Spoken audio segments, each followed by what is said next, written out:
What's up, everybody? I'm Jeremy. You guys are watching Inside the Coils. Tonight, it is a solo live. I don't know if I felt lazy, if everything that's been going on just had me kind of off, but I felt as though I didn't even bother trying to get the one guest I was going to try to get. I felt as though I just kind of wanted a laid-back, kick-back solo live for some reason. I don't know. It's just what I was feeling for this week. So I figured, why the hell not? I mean, there's a lot of stuff going on here. A lot of stuff going on as far as breeding-wise. Got some big things coming up here in the near future, especially in 2 weeks, guys. Some big stuff coming up in 2 weeks. Kike, thank you very much, bro. We do need to get you one of these hats, brother. We do need to get you one of these hats. But let's go through, say hi to everybody that's in the chat. We got Tara from Voodoo Doll Royals. What's up, Tara? Thanks for tuning in. One of our top-tier channel members. My eye is watering. My apologies, everybody. I was upstairs playing with Hudson, and if you guys can't wait, where is it? Yeah, here. Wait, there. Yeah, the little sucker kicked me right in the face and got me with his toenail. So, yeah. Depending how the light hits, it looks like I got beat up. And I did by a 1-year-old. Cute little sucker there. My goodness, that boy's cute. But thank you very much, Tara, for tuning in. Terry, your boy is doing good. He's eating well, so you will be able to take him home in 2 short weeks. It's going to be here before we all know it. We got Adam from Proper Royals. What's up, Adam, my brother? Thanks for tuning in, dude. Good to see you. Driving home from vending in Iowa. Nice. Safe travels, my brother. Safe travels. And for those of you that don't know, Adam is flying here to perform again, and not just to perform, but also to hang out and just have a good time with us. He's going to be flying here, hanging out, performing for Warf Stock 24 here in the next 2 weeks. I'm super excited. I take that week off, one, to get things prepped and just tidied up and I's dotted, T's crossed, all that stuff. But also, I just kind of that day is it's very exhausting when you're hosting that day. Just now, granted, there's a few things that are going to be taken off my plate. I'm not going to be grilling this time, so I'll have that little bit of freedom. We are going to be having some awesome, and supposedly, from what I'm told, some of the best smoked meats there are. So super excited for that. But hosting that barbecue, it's a little bit of a stress. I'm not going to lie. So this year, tried to make it as stress-free as possible. Super happy that be hosting it again. It's something where the first time I did it, I thought, hey, this is just going to be a neat thing for local stuff. And it's blossomed into something that I never saw or even remotely imagined. I mean, we've got people coming from all across the U.S. It's mind-boggling. I'm not gonna lie, folks. It is totally mind-blowing. It's really cool though. I can't describe it. It's really cool. And with the way this year's gone, I really just need it this year above all the other years. Just getting everybody together and hanging out. It's something that I personally really need this year, so I'm super excited for it. Probably even more excited than I normally am. So man, I'm really excited. So Adam, can't wait for you to get here, bro. Kike, what's up, my brother? Thanks for tuning in. As I said, bro, we got to get you one of these hats. M&B Reptiles, New Jersey. Matt, what's up? Thanks for tuning in. Good to see you. We will be seeing you in 2 short weeks. Ledka, what's up? Thanks very much for tuning in. Jared, what's up? Jared says, Talk fast. My phone is at 25%. I don't have access to a charger. Jared, this thing goes for 2 hours, my friend. So, you better find yourself a charger or you got to watch the replay. Replay's okay, though. Replay is okay. We're going to be talking just a whole bunch of different stuff, some updates, comparing some stuff. Just it's just going to be a laid back, fun live tonight, guys. Upstate New York, Morphs, what's up? Thanks for tuning in. Good to see you. Clint, Tight Grip Pythons, what's up? Thanks for tuning in. Adam says, we're looking for a PA system. If anybody can help out, we need a live music PA system. Does Phil not have one? I would have thought Phil would have had something like that. I'll have to I'll have to see if I know any other musicians. I'm going to have to dig deep on that one, Adam. I will try to find one, though. James, Be More Exotics, what's up? Thanks for tuning in. Good to see you. Glenn, 419 Morphs, what's up? Thanks for tuning in. Avelio, what's up? Thanks for tuning in, dude. Another one of our top tier channel members. Plus, this man's getting a smoking hot boy from the first carpet clutch of the season.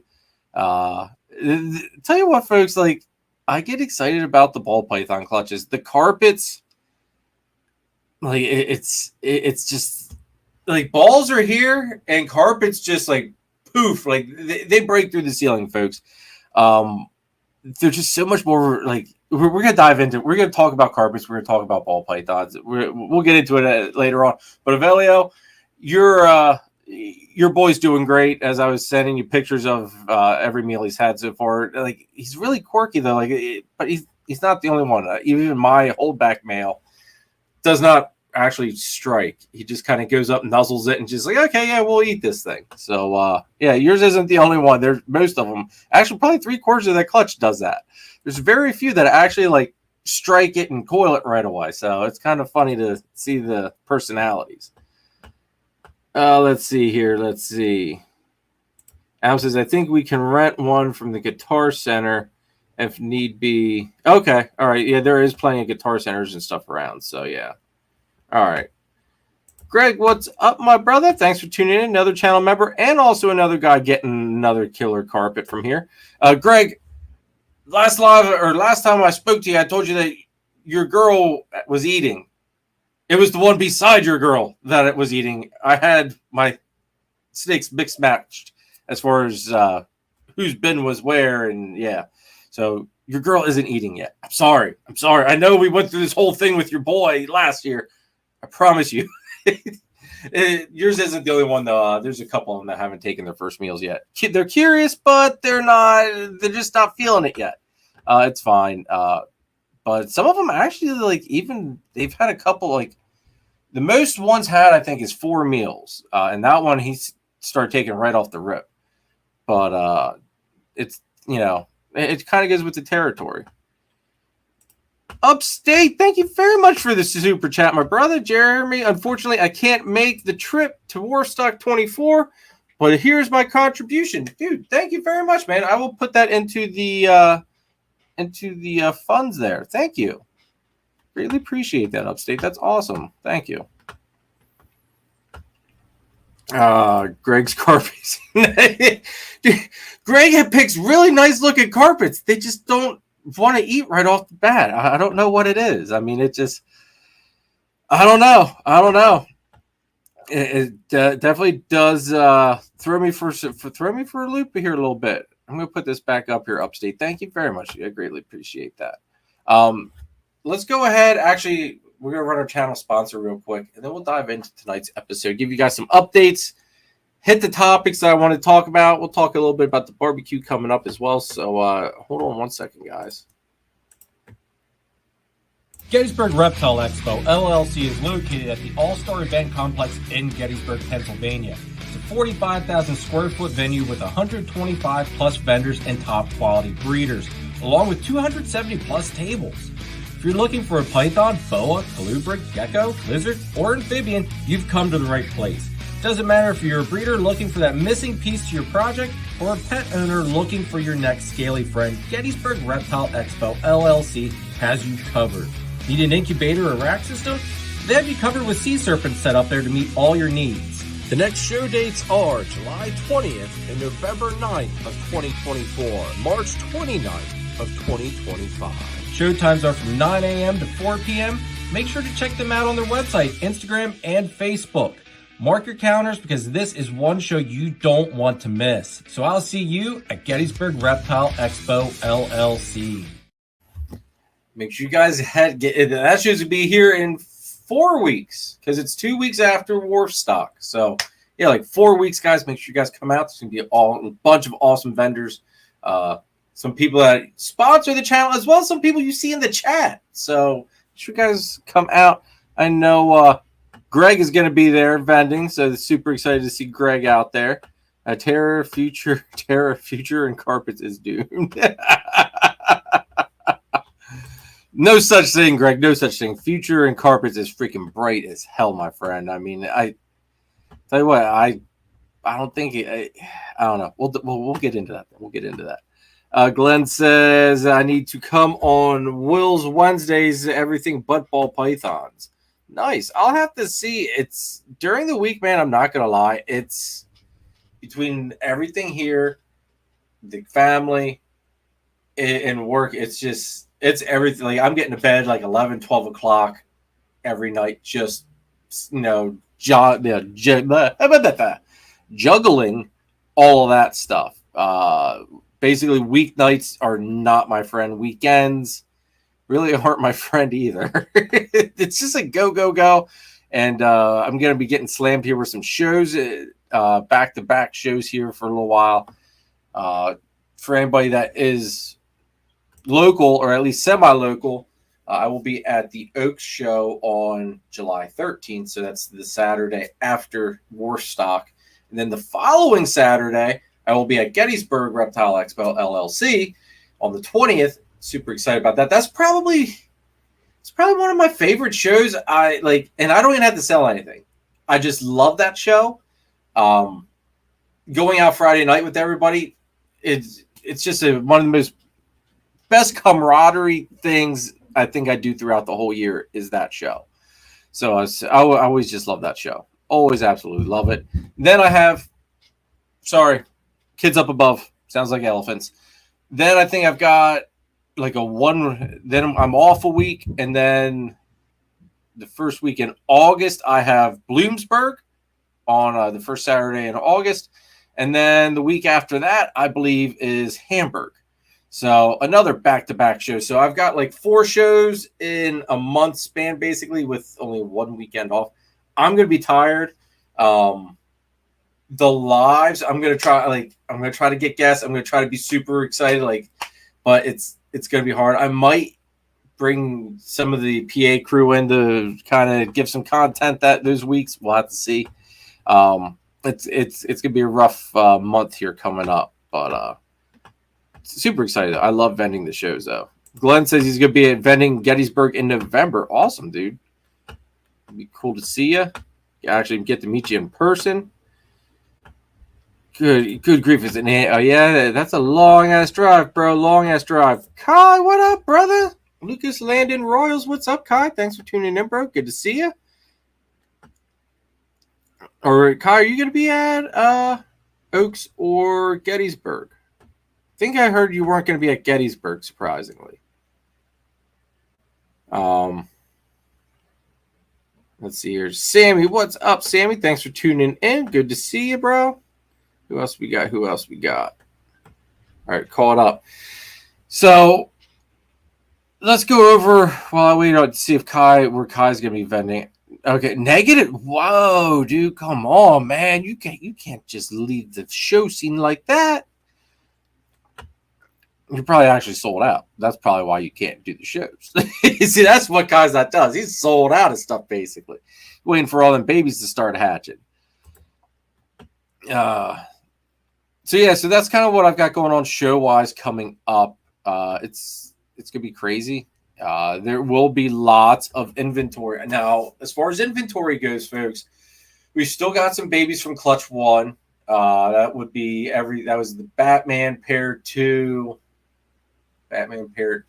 our pastel Exanthic girl. So everything is 100% double het Exanthic clown. Most of those babies are up on Morph Market. So go ahead, check that out. I did just update Morph Market this week. So there is some new stuff on there. There is also the one baby. She was being a royal pain. She was from the last clutch of 23. She's an Orange Dream double het Exanthic. Oh, she's not double het. She's pastel Orange Dream het Exanthic, I believe is what she is. Let me just double check. She's right here. Pastel OD het Exanthic. She should be ready by the time Oaks and Gettysburg, so she'll be ready in another couple weeks. She's just being a real pain as far as wanting to eat. She didn't want to do it, and now it's like boom, she's just slamming stuff like. So somebody flipped a switch on her. I don't know, but she's slamming food now. So super excited to get her up for grabs because she is beautiful, man. She absolutely beautiful, guys. But I'm super excited to get to see see her up on the chopping block because she is a beautiful animal. Sadly, I can't justify keeping her though. But make sure you guys do go ahead and check out the morph market. Sammy, I've got a high OD pied female up there for you, dude. If you're interested, or if anybody's interested in a high OD pied, I'd gotten 2 from Kai, and I didn't know which one I liked better, so I finally picked one that I liked the best, and I'm gonna let the other one go. So it is up there on Morph Market. High OD pied female. So if you're in the market, check it out. Nikki, what's up? Irresistible, another one of the channel members. Thanks for tuning in. Good to see you. Robinson, Exotic Reptiles. What's up? Thanks for tuning in.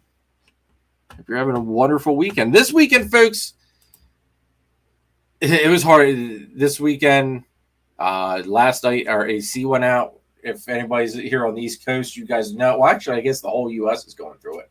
But there's a huge heat wave, and temps are like in the mid-90s here. And it got hot in the house today until we finally got the AC fixed. Thankfully, the snakes are down in the basement, so nothing was getting overheated as far as animal-wise. Perfect, I guess, situation to have. If you got snakes, put them in the basement.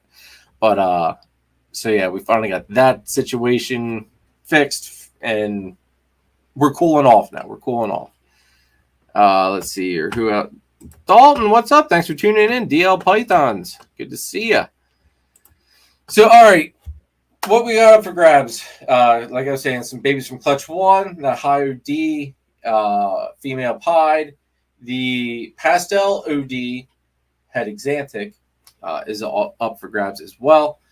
Out of the carpets, that first carpet clutch, folks, has just I was banking. I didn't think everybody would be taking the carpets that were on the wait list. I don't know why. I guess I had in my head that, okay, if X amount of people are on the wait list, by the time the babies get here, they've either found something else they wanted or whatever. Thankfully, everybody that was on the wait list, they got one. So that was really cool. I'm very appreciative of all of that. So thank you very much, everybody. If you did get one of these, I appreciate all the business and, just all your support. But out of that clutch, I have a 2.3 left. So 2 males, 3 females. Of those 3 females, if you guys didn't watch that video, it would be, I think it's an update on clutch, first carpet clutch, whatever. I mean, you can't miss it. It's like 2 videos back. Go and check that out. Baby number 4, which was going to be my holdback, is now up for grabs. She's got a little bit more of a price tag to her just because she was going to be my holdback. And if she doesn't move, I'm okay with her staying. She's already had a second shed, and I'm going to regret putting her up for grabs, which is also why the price tag is going to be where it's at. So if you are interested in baby number 4, message me, through IG, Facebook, hit me up, and we'll talk. But it's like she was going to be my holdback, and the 2 females from the second clutch, the split clutch there with Chris from S Reptilia, which was Xena paired to Celeste, his female jungle carpet, which has lineage back, or which is a scattershot white curtain production. She is those 2 females were just out of this world, and I couldn't justify keeping. You can't keep everything. If that was the case, half of the second clutch would be staying here, but you can't keep everything. So I'm going to let that first female go, hold back the 2 females from clutch 2, and run with it from there. Let's see here. Jason Earls Exotics, what's up? Thanks for tuning in. Good to see you. Holly, what's up, girl? Texoma Exotics, guys. If you haven't checked them out, give Holly a subscribe and follow. She's also who helps make this show look nice and professional. She does all my background stuff. Granted, because of it being a solo, you can't see the killer background. She did the intro, all that good stuff. So thank you very much, Holly. If you guys need any of that type of stuff done for your YouTube channel or logo stuff done, hit Holly up, guys. Actually, we're going to do this because now that it just dawned on me that you can't see the sponsors' logos, we're going to do this and change the quarter logos because that's the only way I can do it now. Yes, thank you very much, Holly. Holly does a lot of back room stuff that you guys don't get to see when we're doing the live auctions. She's what helps make, she makes everything flow so much smoother. So I do greatly appreciate Holly's work. Let's see here. Jacob Hardley, what's up? Jacob, can I switch stakes? Message me, dude. Message me. Like I said, I mean the price tag on her is going to be it's going to be higher than the 400 that the majority of the others were. So yeah, message. I'm trying to think. Okay, yeah, you were at number 8. Yeah, message me and we'll talk. I'll shoot you the number that I'm thinking on her. So yeah, message me, dude. Let's see here. James, Be More Exotics, what's up? That's Scattershot. Yeah, Scattershot is Mike has some of the nicest carpets as far as like John. Well, Mike just has some killer animals. He's probably more known for his beautiful jungle stuff though. James says everyone was eating up my carpet at Hamburg. Yeah, dude, the one you had there at Hamburg was very nice, dude. Very, very nice. There's the male that I'm holding back from the first clutch. I hope he colors up the way I think he's going to, because he's going to be mind blowing. Just as a baby, how he is, he's mind blowing. Some of the babies, actually, the babies I'm holding back from clutch 2 of the carpets, they look visual exantic now. And there's like they're not ivories, they're not exantics, like they are that black and silver. It's just it really like I'm having a hard time picking my males. I think I've got my 2 males picked because, like I said, I got to split stuff with Chris. He's kind enough to let me have the 2 females I wanted, because the whole point of this whole pairing thing was just to help get some new bloodline into my projects. But yeah, like the 2 females were given. Now I've got to pick between 4 males. I think I at least have it narrowed down to 3 males. Well, I got to try to weed out between those 3 and pick just 2 to stay here, because I can't keep all the stars. I got to let some of them go to Chris too, so But man, I tell you what, absolutely beautiful, beautiful stuff. Sean Pine Joy, what's up, my brother? We'll be seeing you soon as well. Carissa, what's going on? James, you're right. It is hard to say what their true color is going to be. I always go with the whole everything that I had been told basically was the more black and silver, like the more silver they are, the more likely they are to turn those beautiful yellows. So when I saw these, and I don't want too many horns here. I'll get one out though. I'll get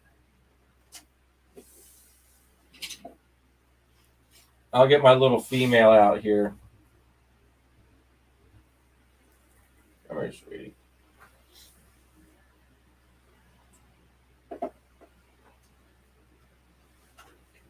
I don't know how she's going to come up here on the camera, but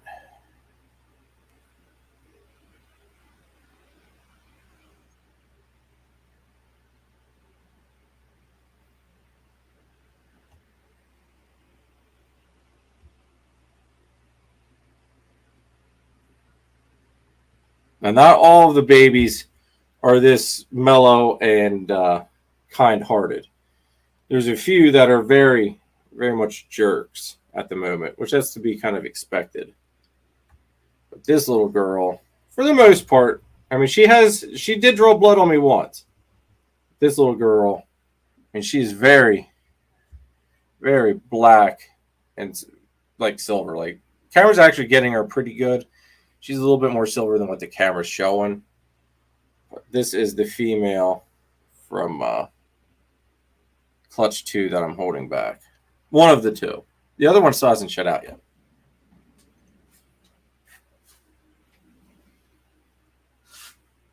Put her back.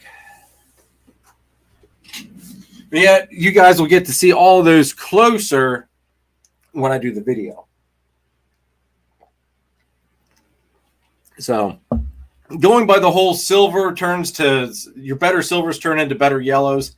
She should basically glow in the dark. We'll see though. I've heard of some babies that looked absolutely horrendous as babies, and they turned out to be fantastic looking adults. So we'll have to come up with it. Why does this bothers the hell out of me when I cannot get my hat on straight? I gotta cut my hair, and after I cut my hair, I can never get my hat to sit straight, and I'm OCD about that shit. So yeah. Anyway, thank you, Jacob. Appreciate that. Jamie, what's going on? Thanks for tuning in. Good to see you. James says, "Yep, she's dope." Sean, thank you very much, guys. Thank you. I mean, it's the males. The males are even killer. Like, the males are just as good looking as what she is. The other female that's got to shed yet. Her, like, she's got like white. Like, there's some silver and then there's white on her. So I'm really anxious to see what that turns into after she sheds. So we'll see. But like I said, she's like the last one to shed. It's killing me. Like, everybody else is shed. We'll be offering them their first meals. That video, like I said, that video is going to be coming out a little bit later because I don't know which babies Chris is going to take. So I don't know which ones I'm going to keep other than my personal holdbacks. So that video will come out after the barbecue. So you guys got a couple weeks, which is good though, because I want to do a carpet 2.0 or carpet care 2.0 video, kind of going over how I suggest taking care of jungles from babies up to adults, feeding, husbandry, temps, all that stuff. Going to cover it in that video, kind of, because there's a few things from the original video that I've changed, and I think it's a little bit better method than how I was doing it originally. So I'm just going to do kind of like a 2.0 update video. Figured it was good timing with, having all these carpet babies going out to people. Some might not have ever had carpets before, so it'll be a nice guide for them to like refer back to, as well as everybody knows you guys can always reach out to me, and I'm always here. But hey, maybe some people might not want. They might be like, I don't want to bother Jeremy. He's got a lot of shit going on. So I'll watch the video. Hey, it's there. At least it's out there for anybody that wants to partake and watch it. Tim, what's up, dude? Thanks for tuning in, Tim. If you are looking to update, or I don't want to say update, but if you're looking to purchase a boa collection, let me know, my friend Mike. My buddy Mike is selling his collection, and yeah. So let me know. Hit me up on IG, and if you would be interested, I think there's like a dozen breeder females left that he didn't get rid of yet. I think there's like roughly 30 animals total. I think one of them's a sun dragon. Another one, I believe, is a world's first. I forget what it's called. Thing that looks like cookies and freaking cream, though. I'll tell you that much now. But yeah, let me know if you would be interested, and I will send you his information. Where did I see Kent being a smart ass at? Maybe I didn't get down there yet. Scott, what's up, dude? Scott says your head's not straight. Dude, tell me something I don't freaking know, my brother. Hope you're doing good, Scott. Hope you're doing good, man. Kent says because your head is crooked. Dude, all right. You know how people, like, in other countries, like, they wear certain things to manipulate their body? Well, I'm convinced my family left me wear a hat half-assed, like, just, like, see, like, it just doesn't look right. See, this just kind of feels weird right now, and I think it's because of the short hair. But anyway, I think they left me wear my hat just a slightly crooked because when I was little, I always had a hat on. And I think it shaped my head like all kind of fugly like. So I blame my parents. I blame my parents on my messed up head shape. Jacob, I will definitely get that done, dude. I will definitely get that done. Because I think that video has been like one of my most viewed videos. Like it's surprising, folks. The channel's basically, the channel started off being focused around the balls. Balls are still the focus of Warfel's Morphs. The carpets, though, the carpet content, all in itself, gets more views than the ball python content. Now, is that because there's not as much carpet content, or what is it? Or is there just more people getting into carpets? Which we'll get into why that might possibly be. But I feel as though it's just due for an update. I think that video is like 2 years old by now anyway, because when I did that, I think I still had Xena in a glass enclosure. So that's been at least 2 years. So it's due for an update. It's due for an update. Because like even my temps have changed with how I keep them. As you guys know, we got the PVCs. So obviously they're not in glass aquariums, even though I did mention PVCs in that video. Excuse me. But so yeah, updates needed. An update is needed. Tara, I have to keep changing things. See, Tara's telling me to get Nathan's freaking logo off of there, and now Nathan's going to yell at me. Tara, thanks, Tara. Let's get this guy, Chris from S Reptilia, up there, guys. Let's get Chris's logo up there. Let's face it. I mean, the second carpet clutch without Chris, it wouldn't have been a part of. Jacob says, I think people are getting oversaturated with balls. Your carpets are a new light. Dude, I see that's all right. We'll dive into that. We'll dive into the carpets and balls things right now.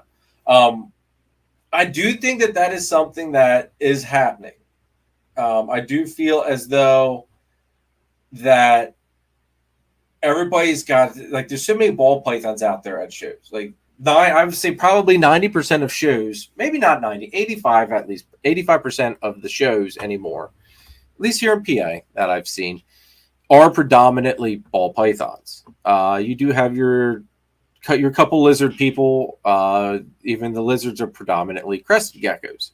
Rightfully so. They're a cool lizard. They're now, I would say, the ball python of the lizard world. You've got a couple people that do hog noses. Very few, which I'm kind of surprised. There's not as many people doing king snakes anymore. Or just colubrids in general. The colubrid end of the hobby seems like it's kind of like it's shrunk or something. Like I just don't feel as though I see as many king snakes and stuff as what I used to years ago. Maybe that's just me.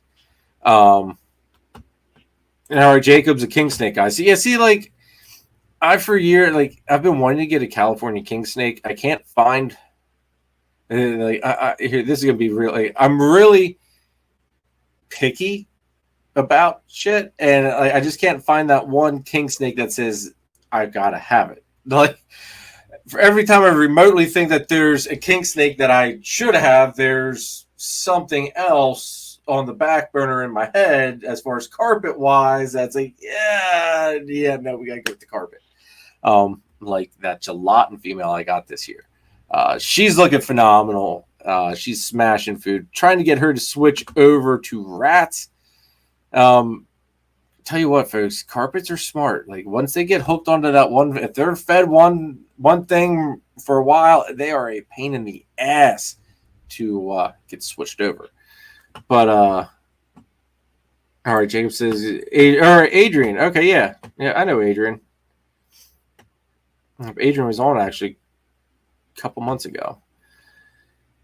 Yo, T, what's up? Keys Constrictors, T and Keisha will be up here at the barbecue as well in 2 weeks, so that's going to be freaking exciting. We'll dive a little bit more into the barbecue here as well in a little bit.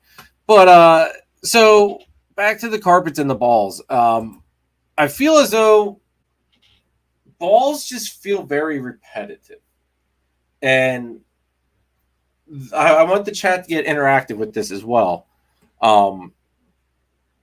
It seems like every table, it's all ball pythons. And it's a lot of the same stuff. Like, no, like everybody's chasing somebody's coattails. And it's just a lot of the same freaking animals over and over and over. And maybe it feels like that because of everybody does ball pythons. I don't know. I can't really say anything because I have some of the same stuff going on too. You know, some of the same byproduct stuff. But I think if us as breeders would kind of not worry about chasing a project that someone else is doing and try to go our own direction and be like, okay, this is fine, but we're going to like shoot for this and make that better. It might be better. Like, I don't know. Like, I would like to see different stuff popping up on tables. I feel like there's a lot of repetitive stuff. I will say this, and it's not because they're a sponsor. One of the most diverse ball python tables I have seen, actually it's two people,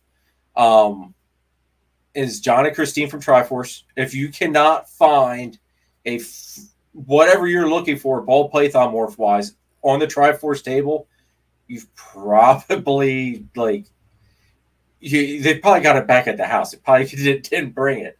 So that just, they've got a great selection, just a little bit of everything for everybody. Nathan's got a good selection as well, as far as Nathan goes his own direction with stuff. He's not really chasing anybody really. Like, he's just kind of making his stuff that he wants to make. Everybody knows, you know, the Bang stuff. So of course Nathan's main focus is the Bang project. And let's face it, there's not many people in that project. So it you know, I think a lot of people are just kind of getting a little, it's just a ball python. Like they all start kind of blurring together, almost all start looking the same. And maybe I'm on a carpet high. I don't know. Like it, because that's also where I also feel like I'm at. Because like I just hatched the Exantic Clown Clutch. And normally, you guys all know I love my Exantic stuff. I would be all peeking in there, looking at them, you know, checking them out, you know. I've peeked in at them since they've hatched. Now, granted, I cut them a couple days ago. I've peeked in at them once since I've cut them. Or since they came out of the egg, I have them in their shed box. Actually, that's a lie, twice. Today was the second time. I've basically just left them alone. Kind of letting them do their thing. Because like I'm on this carpet high, guys. Like, I can't get enough of these freaking hatchlings. It's the working with them, just, I don't want to say the getting crapped on, because that's not the fun part of handling them. But having a snake that actually does something other than just do, you know, some of these babies, I mean, they're little freaking spitfires, guys. Like, they're just rapid striking at you, trying to scare you off, and it's just like, man, it's like, you ain't, like, you're nothing, little guy, you're nothing. So it's just working with them, taming them down, calming them down. I don't know, like, it's just very, I think maybe I'm just on the carpet high. I don't know.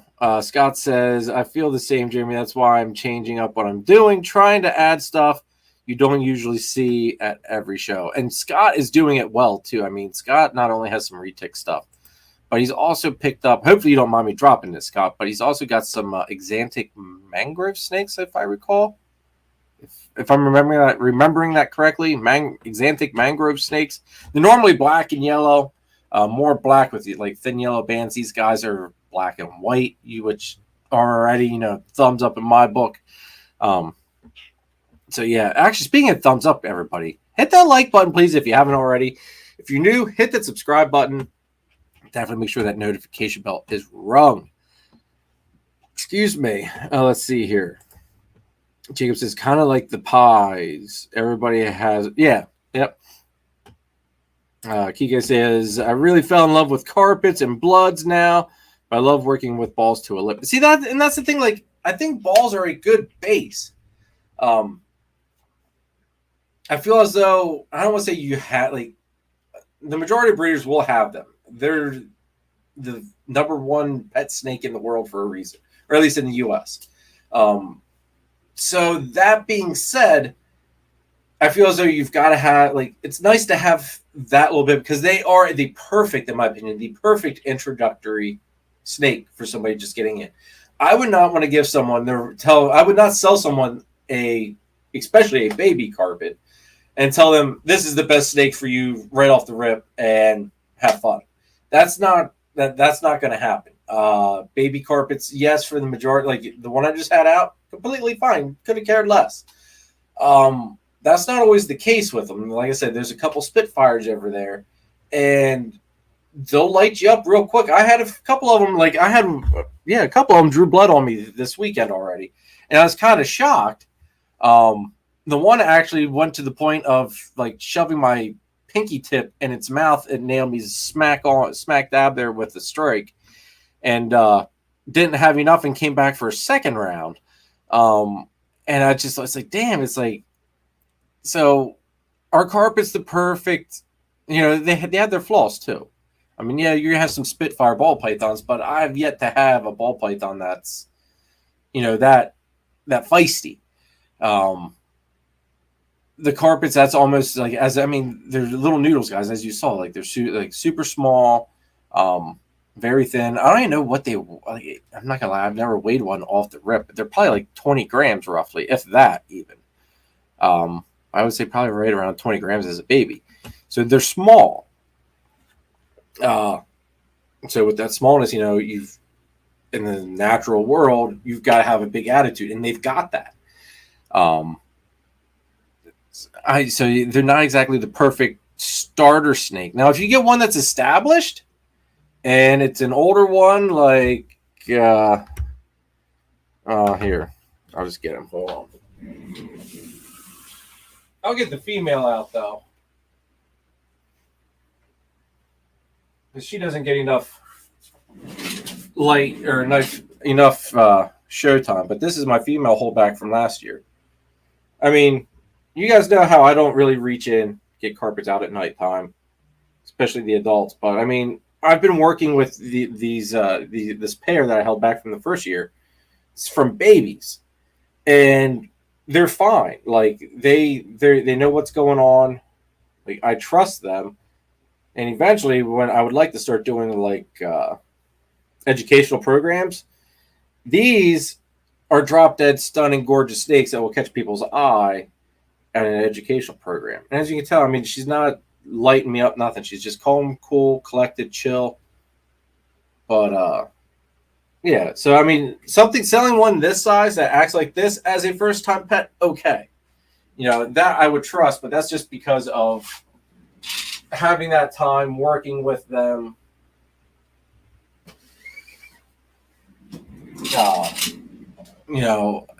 I'm comfortable selling that animal as a first-time pet to somebody.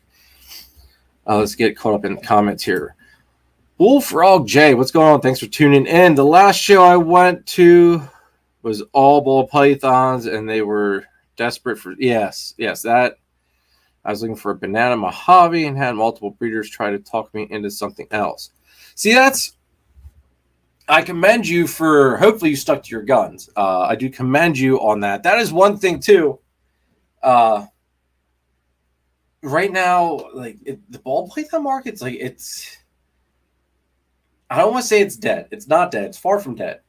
There are some people though that they are overly desperate to move stuff. It's because they didn't do that due diligence of building their brand, getting their name out there. They made stuff that everybody else had. Like, they made everybody else's byproduct, but that byproduct might have been their best shot, because they got in around that 2020, that COVID time when snakes were just flying off shelves, didn't matter what the hell it was. Now things are a little bit harder. Like, I mean, I've got some snake. Like, I'm still shocked. I've got a pastel Exantic het clown male on Morph market right now. He's still there. He's been there for a couple months now. I'm okay if he stays because he's a good backup. But it's still just kind of, it's mind blowing that that animal at that price that I have him at, it blows my mind that he's still here. And at the same token, I'm not really like, I don't want to fall into that race to the bottom. Like, I feel that's where we're at. Everybody's so worried about trying to undercut the other person to get that sale to, you know, and it's just devaluing everything. It's just, it's scary on that aspect. If we would just be like, hey, this is the price for X. And we as breeders just came to that, you know, this is where it's at. I feel as though the market would stabilize. But this race to the bottom, like I was talking to John and Christine from Triforce, some of this, like some of the prices, and Chris from being S Reptilia as well, I was talking to about it. Some of these prices, like some of these morph market auctions, some of the prices that these animals are going for are crazy. And it's not like, it sounds hypocritical, and I will flat out call myself out on the hypocrisy of it because of us doing live sponsor auctions here. That's more of a once a month, maybe. You know, it's maybe been a month since we did the last sponsor auction, but we didn't have one this month. So, like, the sponsor auctions come, like, they're sporadic. They're like a one time thing, and then they're gone for a month or two before another sponsor does it. The morph market auctions, it's very constant, and I feel as though that's also helping to drive some of these prices down, because some of these prices I saw and heard of some of these animals going for, mind blowing. Like the one, I'm trying to think of what the comment was. I can't remember what the comment was. Like, in all reality, probably would have been close to $1,000 snake, roughly, give or take. Went for less than what I sell a carpet python for. And this ball python was genetically packed, beautiful, you know, would have set somebody up real nice, and went for less than what a carpet python goes for. A plain Jane carpet python. So it's just, I think we've gotten too desperate.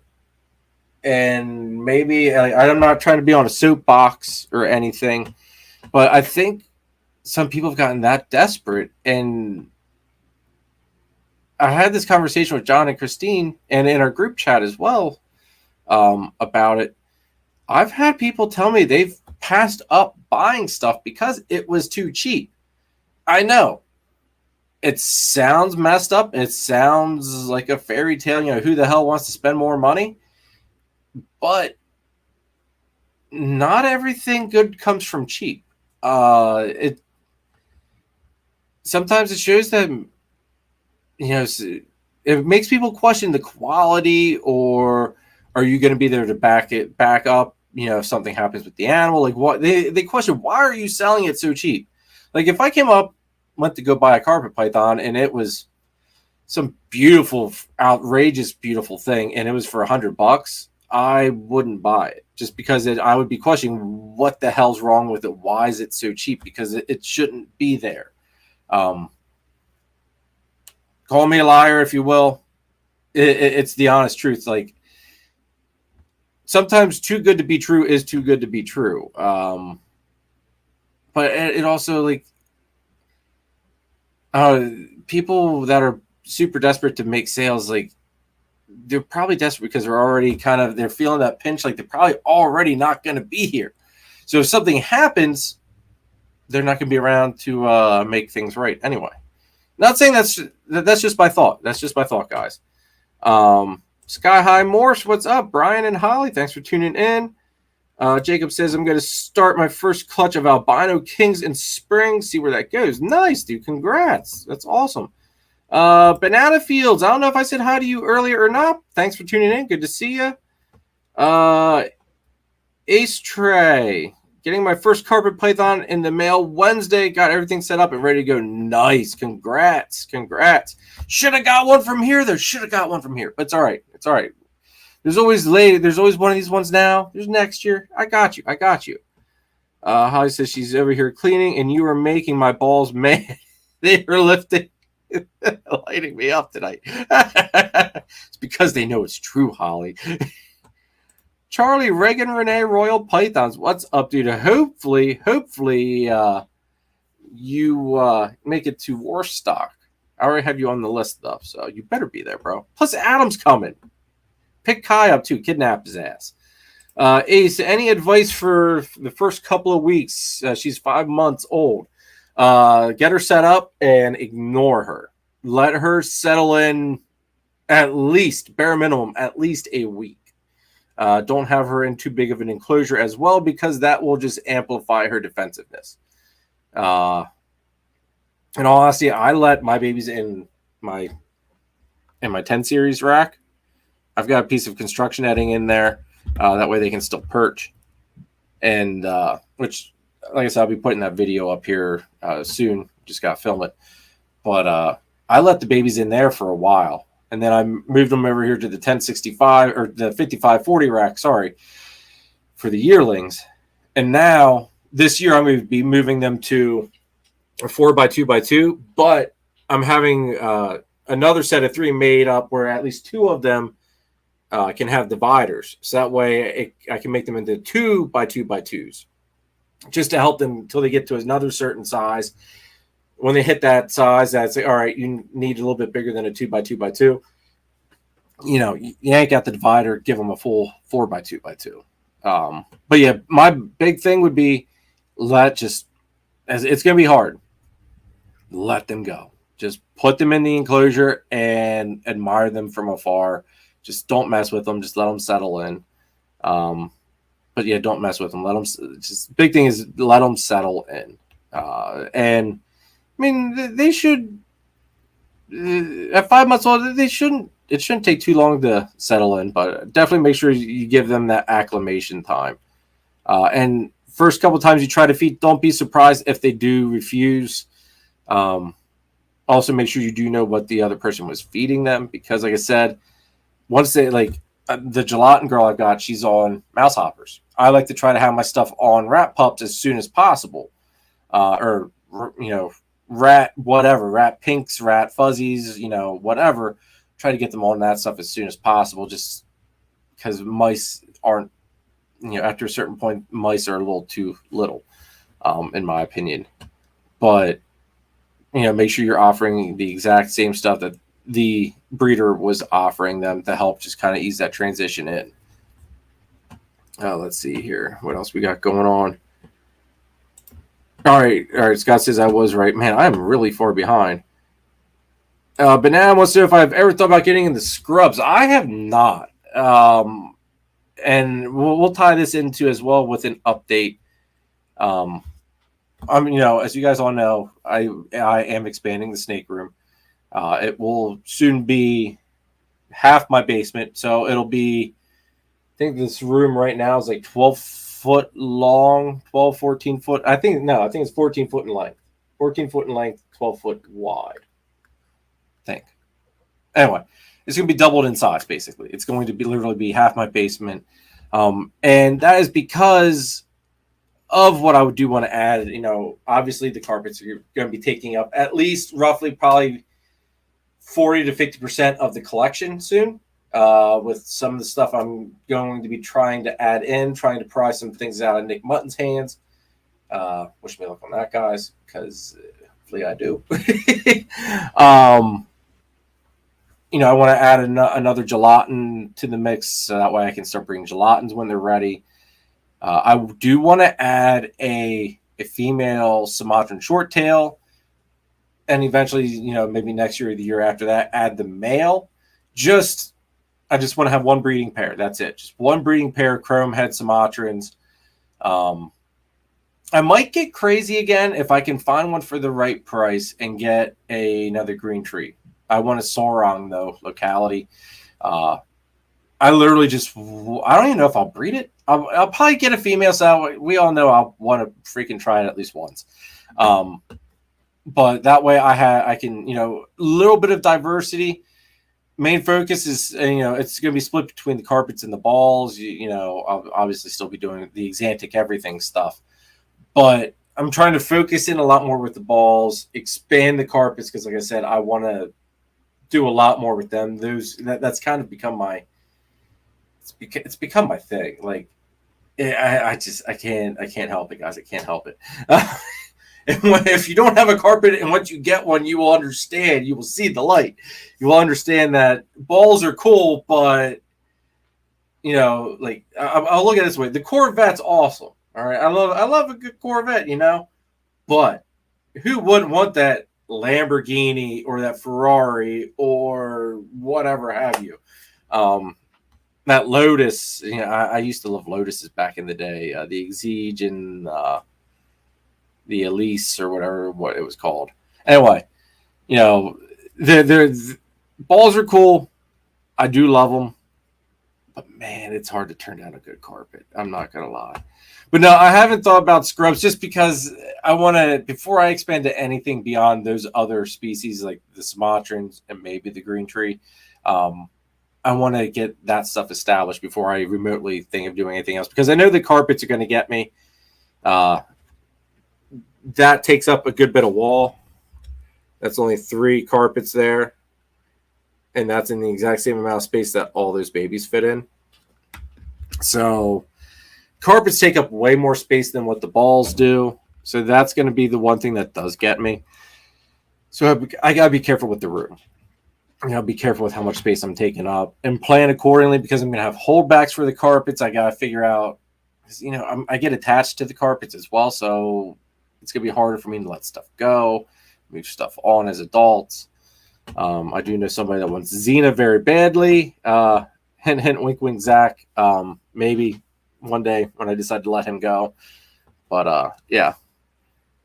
So let's see here. Let me get caught up here in the chat. Had a carpet python back in 09. Super cool snake. They are, man. Do need more bloods in the world. I do agree with you on that one. Chris from S Reptilia has some beautiful stuff. I know Kike's got one of his. I was hoping he would have produced a chrome head or something for me, but I don't think he's going to have any luck going for chrome heads. Velio says it's so true. When I started going to shows in 2016, there was so much different variety of reptiles. Now you go, majority you see is all ball pythons. It is. It's very, very true. Bullfrog Jays, bloods are really going to go up in popularity in the next few years, I believe. Some of the stuff I'm seeing, drawing a blank. He's from PA, and he's who I wanted to get my chrome head from. Elijah, they're from Juggernaut Reptiles. Some of the blood python stuff he's working with, guys, holy crap! Like absolutely freaking phenomenal looking, like. Just out of this freaking world. Like I do see bloods coming. I do see bloods kind of sneaking in there up there with the carpets, but I think they're gonna have the same issue that the carpets have, where they're not as much of a beginner snake because of how defensive they are as little ones. And I think that's what's going to pull a lot of people back, except for experienced keepers or people that, you know, want that challenge. But I do agree with you. I do think bloods and like your short-tailed pythons in general are going to make a big boom here at some point in the near future. Super Lex. My carpet has nothing on my Cow Kings. Now that guy is nuts. Let's see here. Mission Morphs. What's up? Thanks for tuning in. Our son's Carpondro is chill like that. The look of them, you're a little hesitant. Yeah. And that's the thing, too. Carpets move completely in a different way as well. The head structure on them, I'm convinced the head pattern has something to do with it as well. Like they have this look like they mean business. That being said, though, the way they move is very direct, which can be taken as startling. People thinking they're going to get lit up. They're not as like they move fluid and calm like balls do, but when they're in that zone, their movements are very precise. Like I've always said, they're working with carpets. It's like working with velociraptors, as you know what you see on Jurassic Park and Jurassic World and stuff. That's what I compare it to, because their intelligence level, their movement has purpose, and they're very just direct, and they're in tune to what's going on around them. Whenever I do water changes on the carpets here, instantly, once I get the water change, they come out right away and take a drink every time religiously. It's funny. I told my wife several times. It's like, hey, I gotta go down and change the carpets, waters, everything, and she goes, they can wait another day. It's like no. It's like they need more fresh water because every time you do it, they come out right away. So carpets like that fresh water. So yeah, they are super smart snakes, guys. Let's see here. Mission says, when does that customer is liking or asking for what they already have? If we have something better, we will explain why. If not, go as is. They change plans, fine, depending on... Yeah. And that's the thing, like... Phil, what's up, brother? Thanks for tuning in, bro. Hey, you hypocrite. Yeah, I know, man. Charlie, Great Rider Reptiles, what's up, brother? We gotta get you. You gotta message me, dude. I think you need a male. I've got like I said, I've got 2.3 left from the first clutch. There will be some from the second clutch because the second clutch was basically all male. Actually, what's all being released is all male, but one. There's one female being released, and I think she's spoken for. She's going to Chris, and I think Chris has her already sold off. But hit me up, Charlie. Hit me up, bro. I've got stuff for you. Also, hopefully you can make it out to the barbecue July 6th. Jamie, Rising Phoenix Reptiles, what's up? Thanks for tuning in.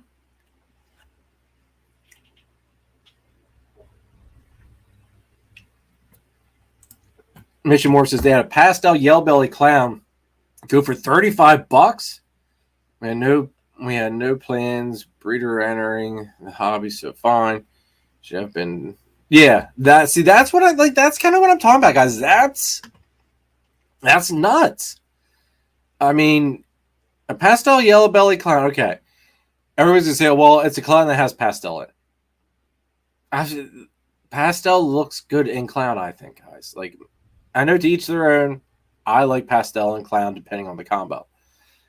That snake, at least, a yellow belly clown itself is worth more than $35. I'm sorry. But this is some of the things that it's kind of like it's a race to the literally it costs you more to produce that animal than what the animal sold for. That we as breeders, like, I mean, that's a huge hit. Like, that's, man, that's hard to take. And that's not even my animal. Like, man, I'm sorry to hear that, Mission. At least it did go to somebody that's getting in. That's cool. But man, now was that on an auction? I'm assuming. Jamie says I'm seeing basic pods going on Morph Market for just $200. Yeah, and like your average, like, okay, and this gets me in trouble too. I feel as though your base clown should be $200. Like, just a single gene clown should not be less than $200 in my opinion, especially female. Male, okay, you go down to $100, but the females, $200 bare min. Your pieds, a female pied, should not be below $300, in my opinion. A genetic, even a, I feel as though pied, like, clowns, I feel as like a single gene clown is more of a breeder thing. The pieds, I feel as though, are more of a pet person thing, and I think that gives the pieds a little bit more wiggle room on the price. It feels like no matter what, the pieds should be at least $300 baseline, male, female, whatever, and then go up from there. And sometimes I know people think I'm smoking something, but that's just kind of how I view it. Like, I set these I set these hard decks for myself. It's like I'm not going below them. Now, if I get, and I say super desperate as desperate, obviously there's always a little bit of wiggle room at shows. Hey, I'm willing to wheel and deal a little bit. Got to pay for that table, But I don't go super crazy with dropping prices on stuff. Like, I'm a firm believer, like, when I set my prices, that's normally right where it's at. Yeah, there's going to be a little wiggle room left and stuff. It doesn't hurt to make an offer on something, but, I don't, it hurts to see some of these prices, guys. Like, it really hurts. I mean, What was the first ball python collected? Yeah, a normal. I mean, and that there again, the price of a freaking normal. Go to a pet shop, guys. Go to your local pet shop and see what some of these animals go for at a pet shop, and the pet shop will sell them at these prices. A normal at my local pet shop, and they sell them. They move them regularly. A normal, $90. You go to a show, what are you gonna see a normal at? I've seen normals for $5. I've seen people giving away normal babies.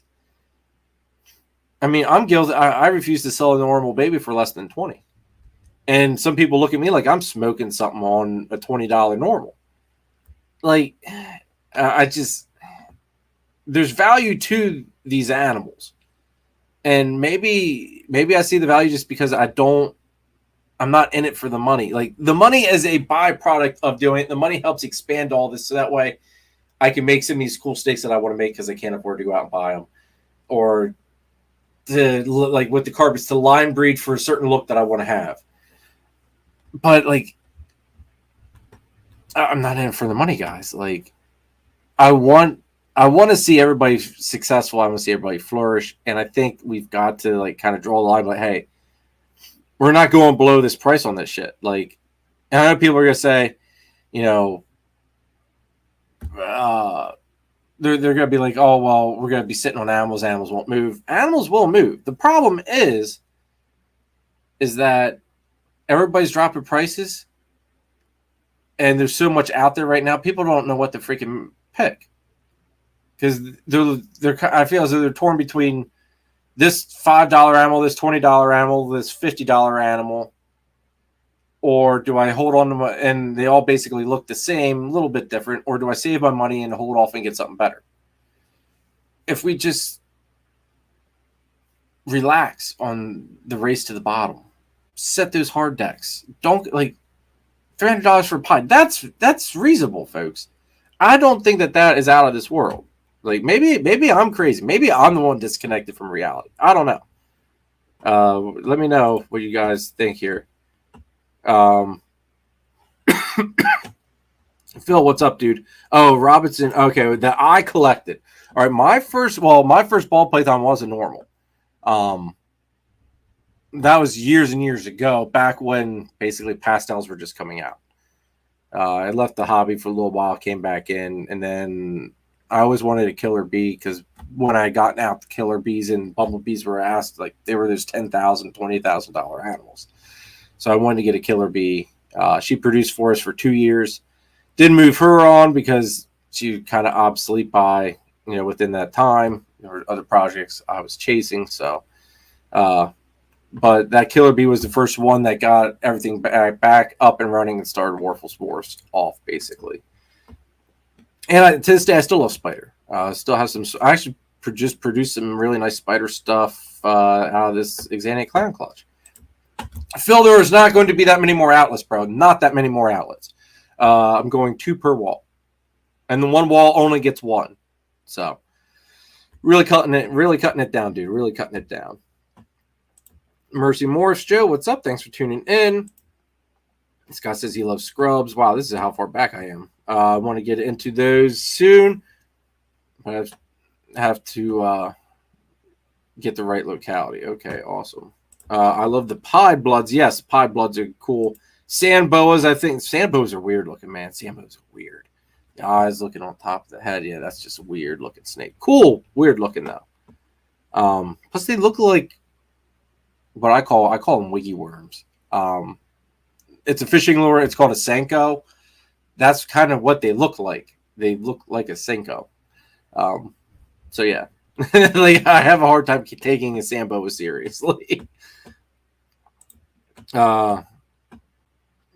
Matt says that's why I invested in Biak and also Emerald Tree bows and carpets. You see, like, it's not. I think right now is the time to diversify. In all honesty, I think the ball, like, people are kind of getting a little tired of seeing ball pythons. Maybe.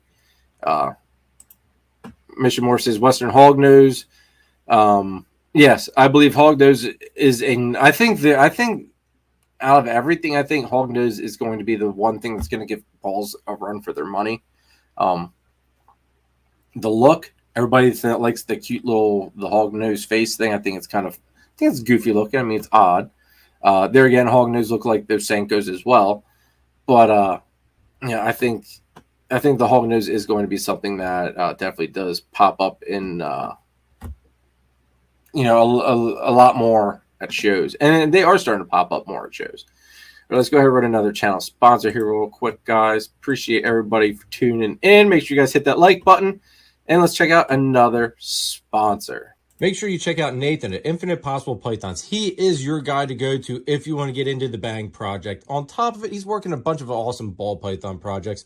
Kahua geckos, Leachianus geckos, crested geckos, some scaleless corn snakes, and he is your one-stop shop for all your branding needs. So check him out. Make sure you check out Chris at S Reptilia. If you're looking for a ball python, boa, colubrid, blood python, he is the guy to go to. He's also a rat breeder on the eastern side of PA, and he is Pennsylvania's distributor of Cocoa to Go and the Chipper, which is by far the best cocoa substrate on the market today. So make sure you go ahead and check him out.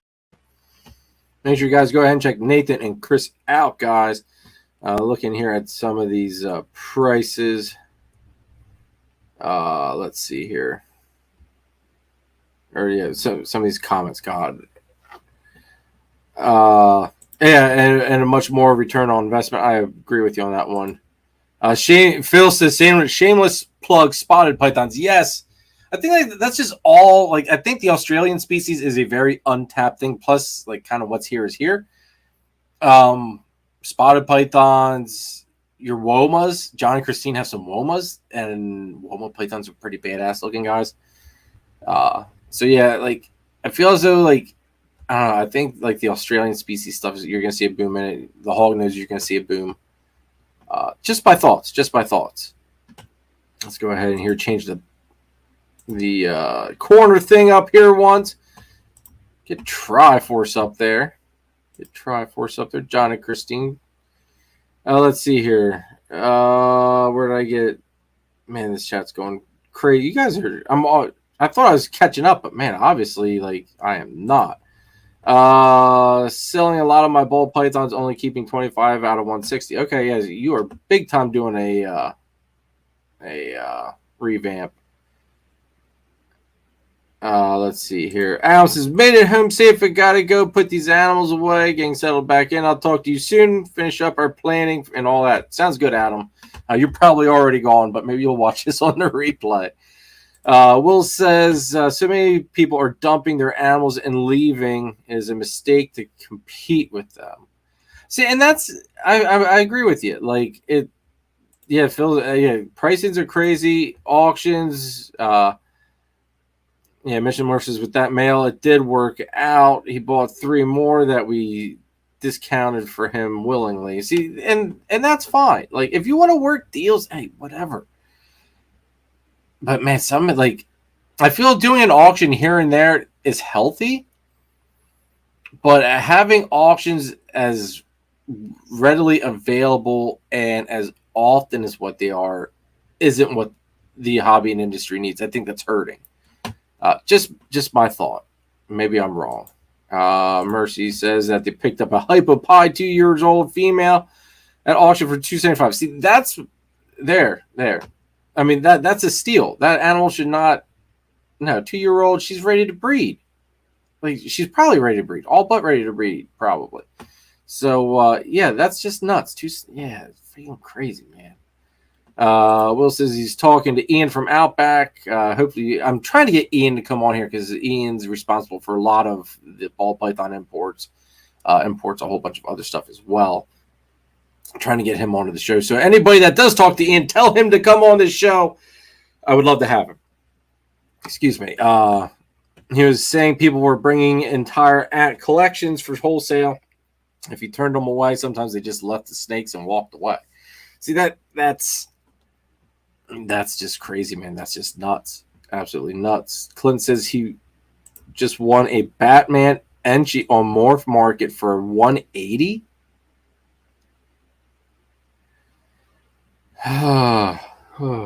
Congrats, Clint. Congrats. I mean, legit congrats on that. But good grief. Man, I never thought I would see a Batman go to that. Yeah, Phil, I'm with you on that one, dude. I'm there with you, man. Ken says there's overproduction in general. Lots of people pairing just to pair to hit X clutches. As production slows, people get out. Others reevaluate, pivot. Hopefully, we'll see a change. And that's what I do think needs. Like, I think that's what will happen. That's what is happening. People they're pivoting. I mean, I'm pivoting slightly. Staying true to what I'm doing. I'm just not going to focus as much on the balls because I'm realizing that the carpets are a lot more. Like, I just enjoy working with the carpets way more. I think they're just more rewarding. Ken says $20 has been a norm for normals for years. It has been, but see, that's the thing. Like, I think that they're worth more than that, and pet shops can get more. If a pet shop could sell a normal for $90, why can't we at least get 50? I mean, and also look at it this way, and I'm going to tie it into the carpet pythons on this one as well. Your normal carpet python, I'm just going to use your normal jungle, $400 easy. Like, that's basically the standard price, $350, $400, and that's your average jungle carpet. That's the normal. Okay, and it's that much. Why did we devalue our normals so much?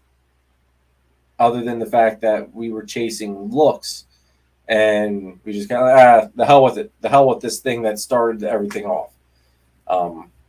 I think somewhere, and I did a live on this as well. It was me, Nathan from Infinite Possible Pythons, Eric Burke from EB Morelia, and Morelia Python Radio. Guys, if you are into Morelia, even some other species as well, check out MPR, Morelia Python Radio Network.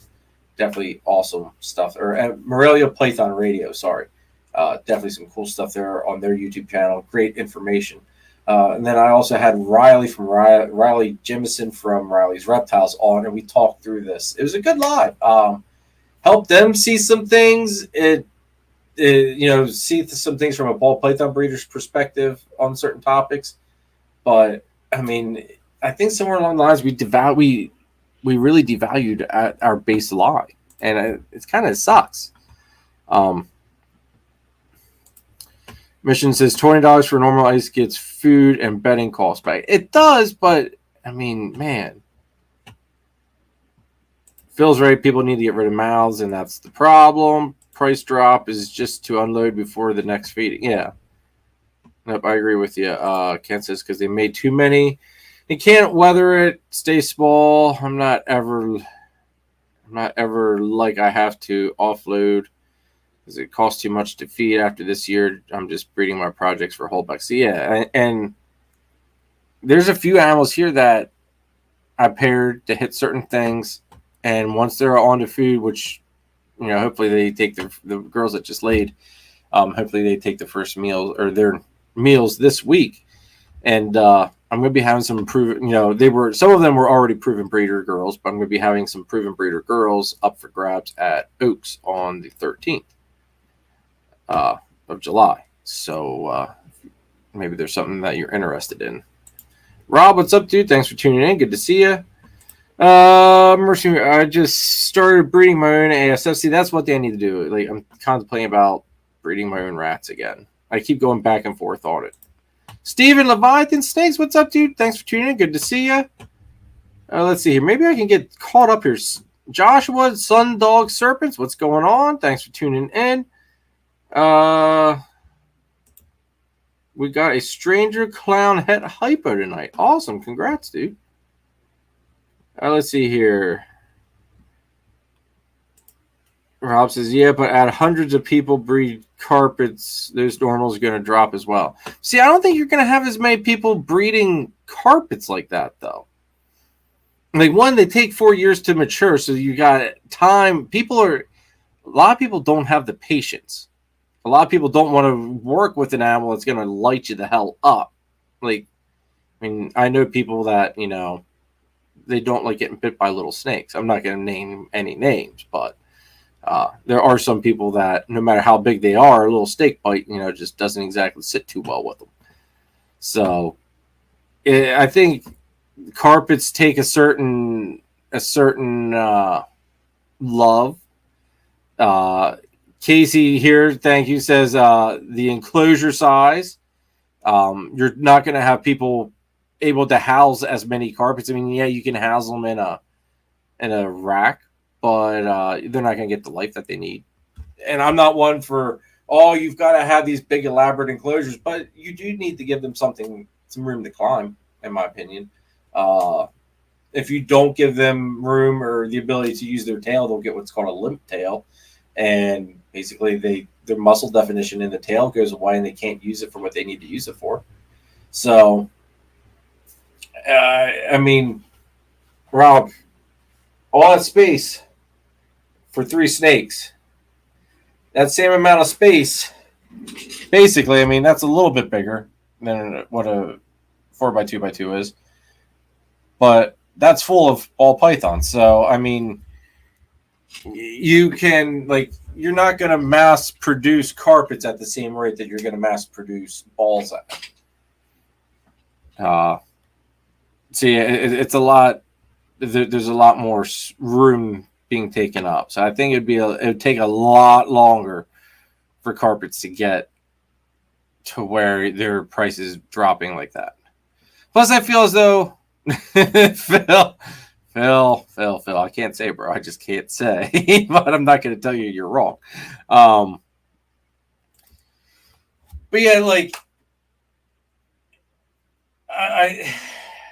there's so many other species you can work with other than balls. And like I said, balls, I feel they're that foundation of every person to get into the hobby and industry, I think. But the carpets, they're next level species, guys. Like I said, working with them, it's more badass. They take more time to grow up. So, like with what Rob was saying, you're not gonna have them as mass produced. They take up way more space. So there's a lot more. I feel as though, you don't have some of these outrageously thousands and thousands of dollar carpets. You don't. And that's fine. Yeah, you've got some of these ball pythons that are thousands and thousands of dollars. But that being said, what we were just talking about tonight, look at some of these snakes that were thousands and thousands of dollars, and now they're going for $180. I mean, the ball python market is scary right now. Like I said, I think we all just need to kind of draw the line in the sand and be like, we're not going to get past this. Casey, maybe I misunderstood you.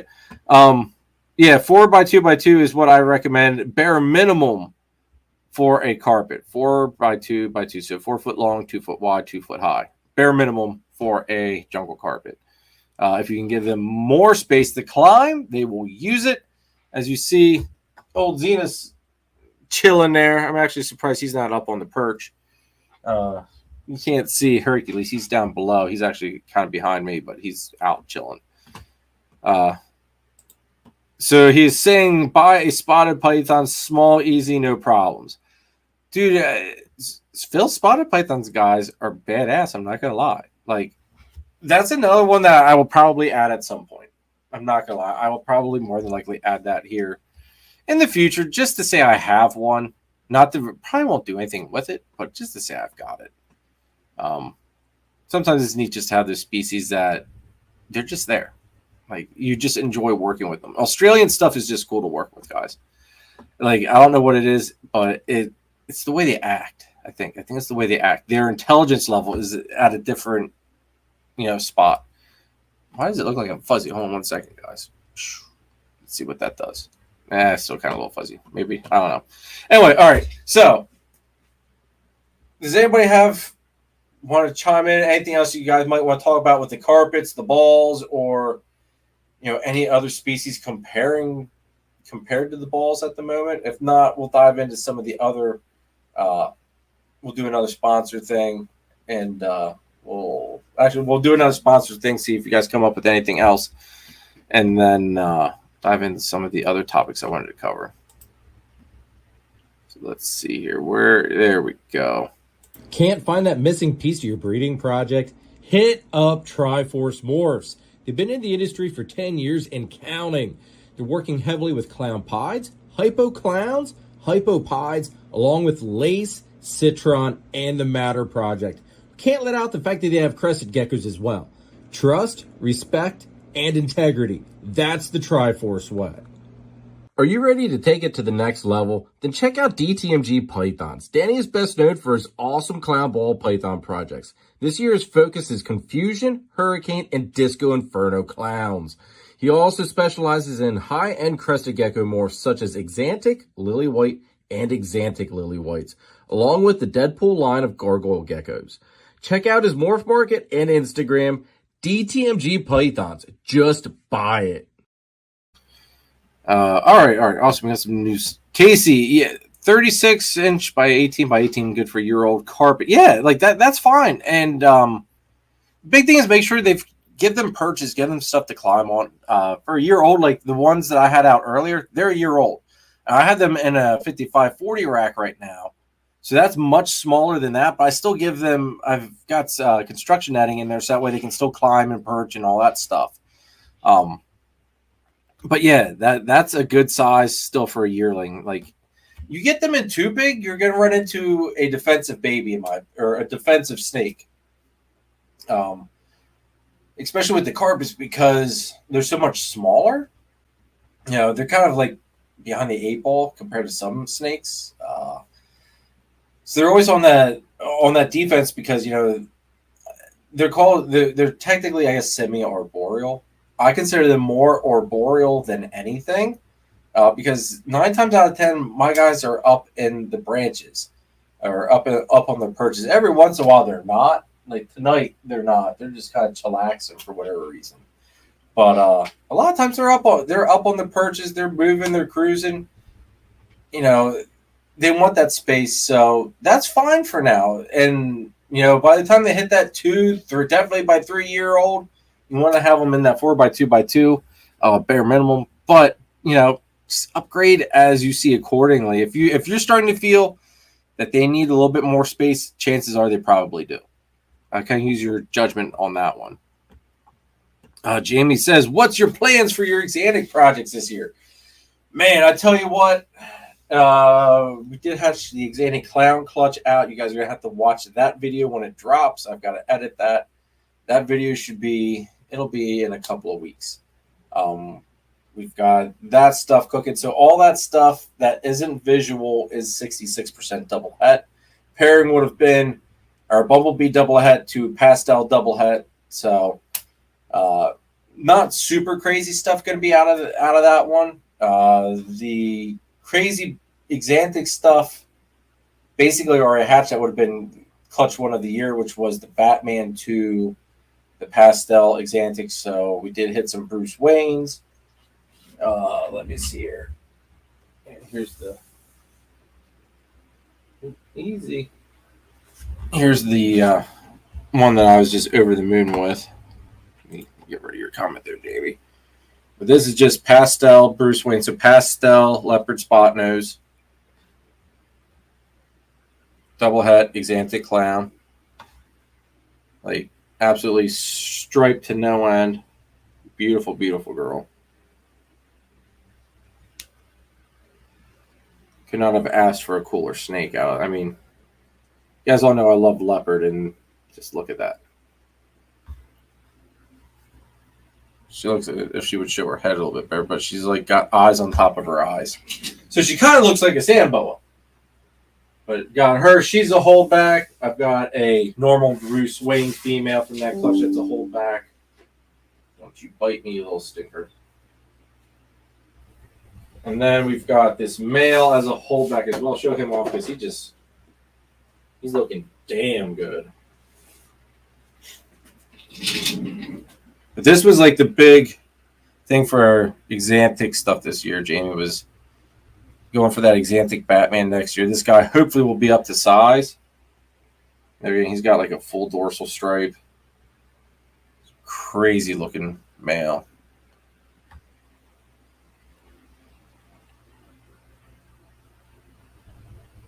But that was basically the big crazy stuff as far as the Exantic stuff goes. The one girl reabsorbed, so that sucked. That was a hit. That was a very special pairing. She reabsorbed, so she's not going to go. I do have, let me think here, the Enchi Firefly girl. She's due to lay in a couple of weeks. So she was also paired to the Bumblebee double het, so we could hit, Enchi Firefly, Visual Exantics. You have Spider and Pastel as well in there, but you'll get, we can hit the super pastel stuff. Exantics, everything be 50% het clown. So, there's Visual Exantics possibly out of that one. Trying to think here. The Pied girl didn't go. I was trying to get her to pair do a Visual Exantic or Leopard Exantic. She reabsorbs, so that pairing fell on its face. My OD Exantic girl is starting to build. So I'm trying to figure out at the very end here. I had some plans for her. I'm not sure if I'm going to change gears a little bit, if I'm going to stick to them. We'll see. But I might be trying to work something out really cool with her. So, I wasn't sure if she was going to go or not, but she is starting to build nicely. So I think we're going to run with her. She looks damn good. I'll give her that. She looks damn good. Robinson says they keep all their adults in an FB70. Okay. TSK Clown Life, man. Yep. TSK everything, guys. TSK everything. How big should I expect a female jungle carpet to get realistic? Realistically, Casey, 5-6 foot. 5-6 foot. You're rare now. On rare occasions, even your males average 4, 5, 6 foot, in that 4 to 6 foot range. I would say in general, just all across. Xena is from very good stock and is 7 foot and a male. Now, I say 7 foot. That cage is 4 foot across, 2 foot wide. He can stretch the whole way around 2 sides, plus go down all but a foot down the backside. That's how I'm getting my measurement of 7 foot. So he's roughly right around that 7 foot mark. His mom was 8 foot. So anybody that does get something from a Xena pairing, just know you do have that possibility of having a slightly bigger jungle carpet than some normally get. Phil says Sambos are like graboids. Oh God, freaking Tremors. Such a classic movie. Jamie says, I have so much cool Exantic stuff. Just wish I have invested in adults trying. See that? Yeah. See, that's the thing.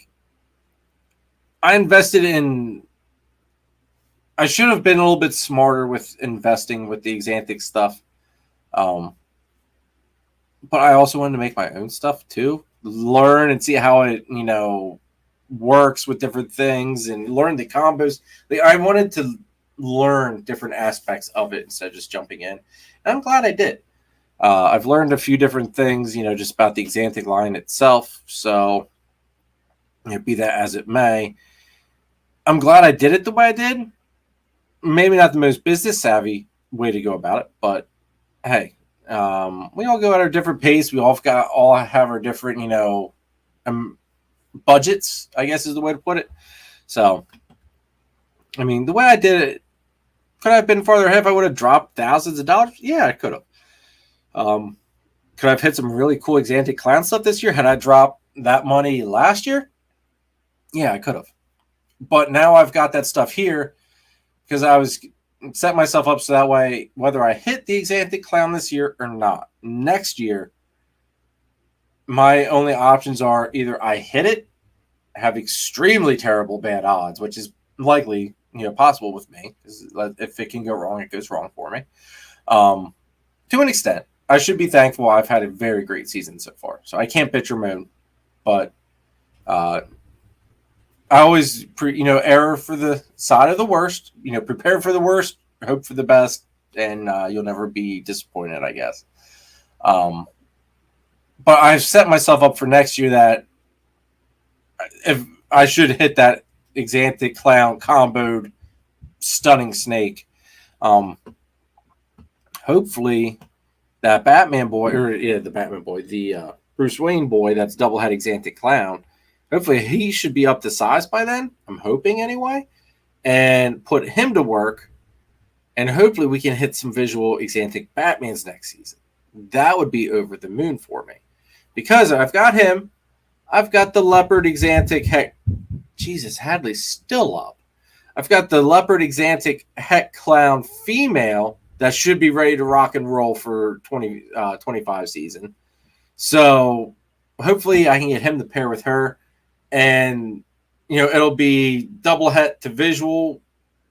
Hey, cross your fingers and let's hope for the best. But I've got some neat plans. I am looking forward to getting Exantic or Bang into the Exantic project. I'm going to be working on that one here. That's on the plans for this year as well. Get into Bang.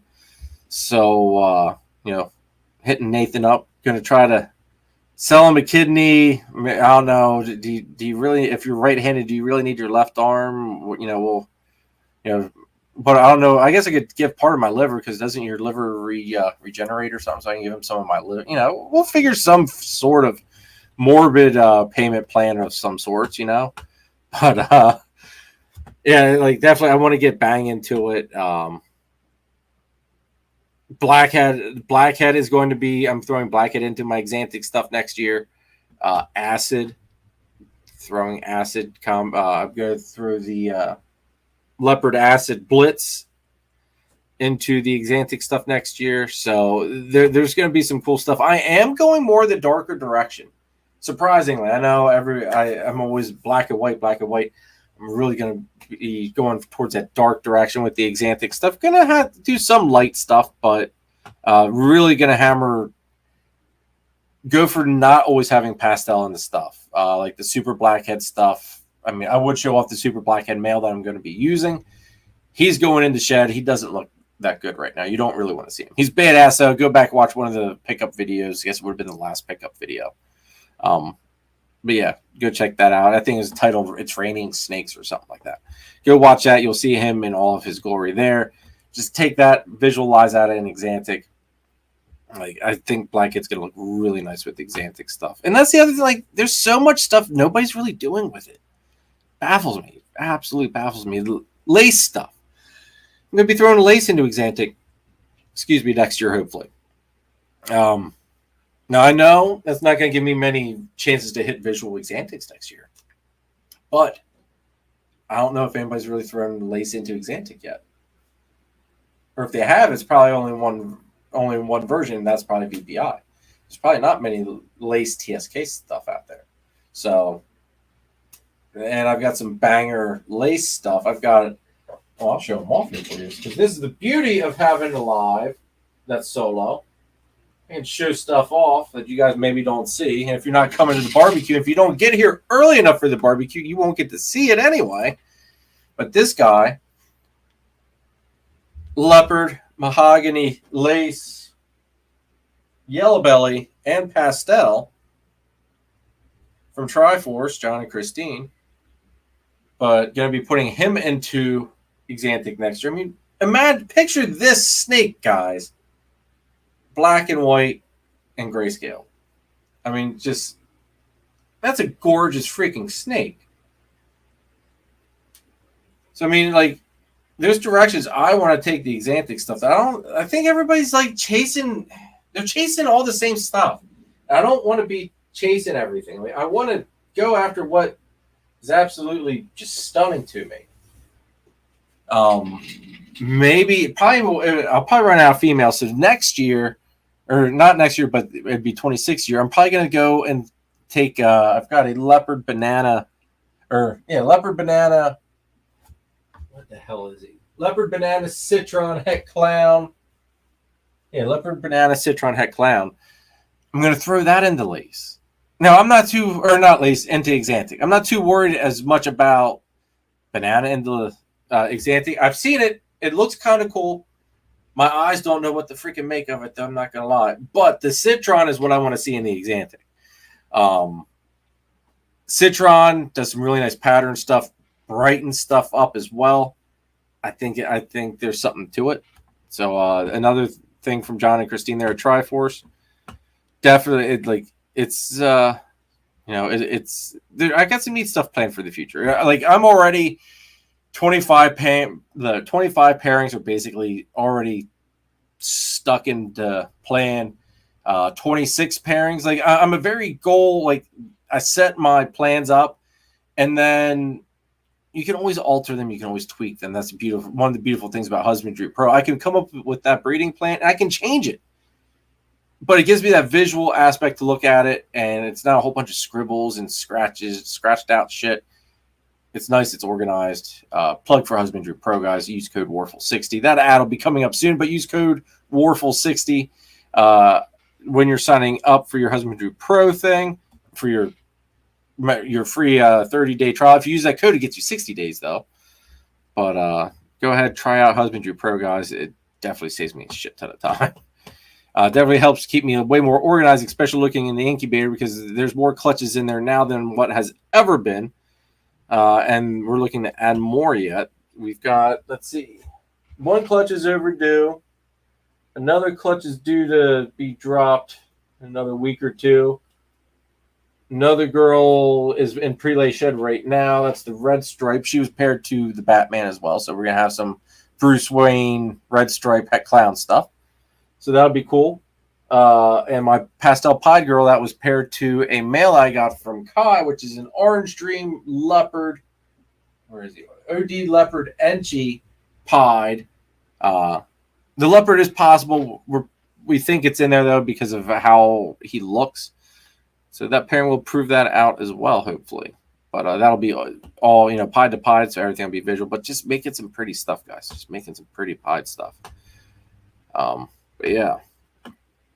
Sonox says, I like what you did with the Batman project. Thank you. Thank you. Yeah, it's kind of following some footsteps, but I think the Exantic Batman's going to be... Well, the Exantic Batman is badass. I've seen the pictures of it. But then, once I hit that... See, that's the thing. Like, I don't want to just hit that and then stop. I'm going to hit that, and then I'm going to put other things into it, like Batman. Batman. It's already a Batman. Like Blackhead or Lace. Like, these other genes, and see what it does to it. Like, a Super Blackhead... Batman, like what the hell does that look like? Like that would, like, to me, I mean, it's no one's ever done it that I know of. The thing probably would look insane out of this world, especially in Exantic yet. So like that's the stuff that gets me excited on the ball python end, is playing with all the genetics. You don't know what it's like. There's so much untapped potential there, especially in certain projects. Jimmy, I want to make my own stuff. I just want to be pairing now and not waiting. See, that is. Like, I've got girls from 23 that are, they're growing up. I'll show this girl. I'm proud of this girl.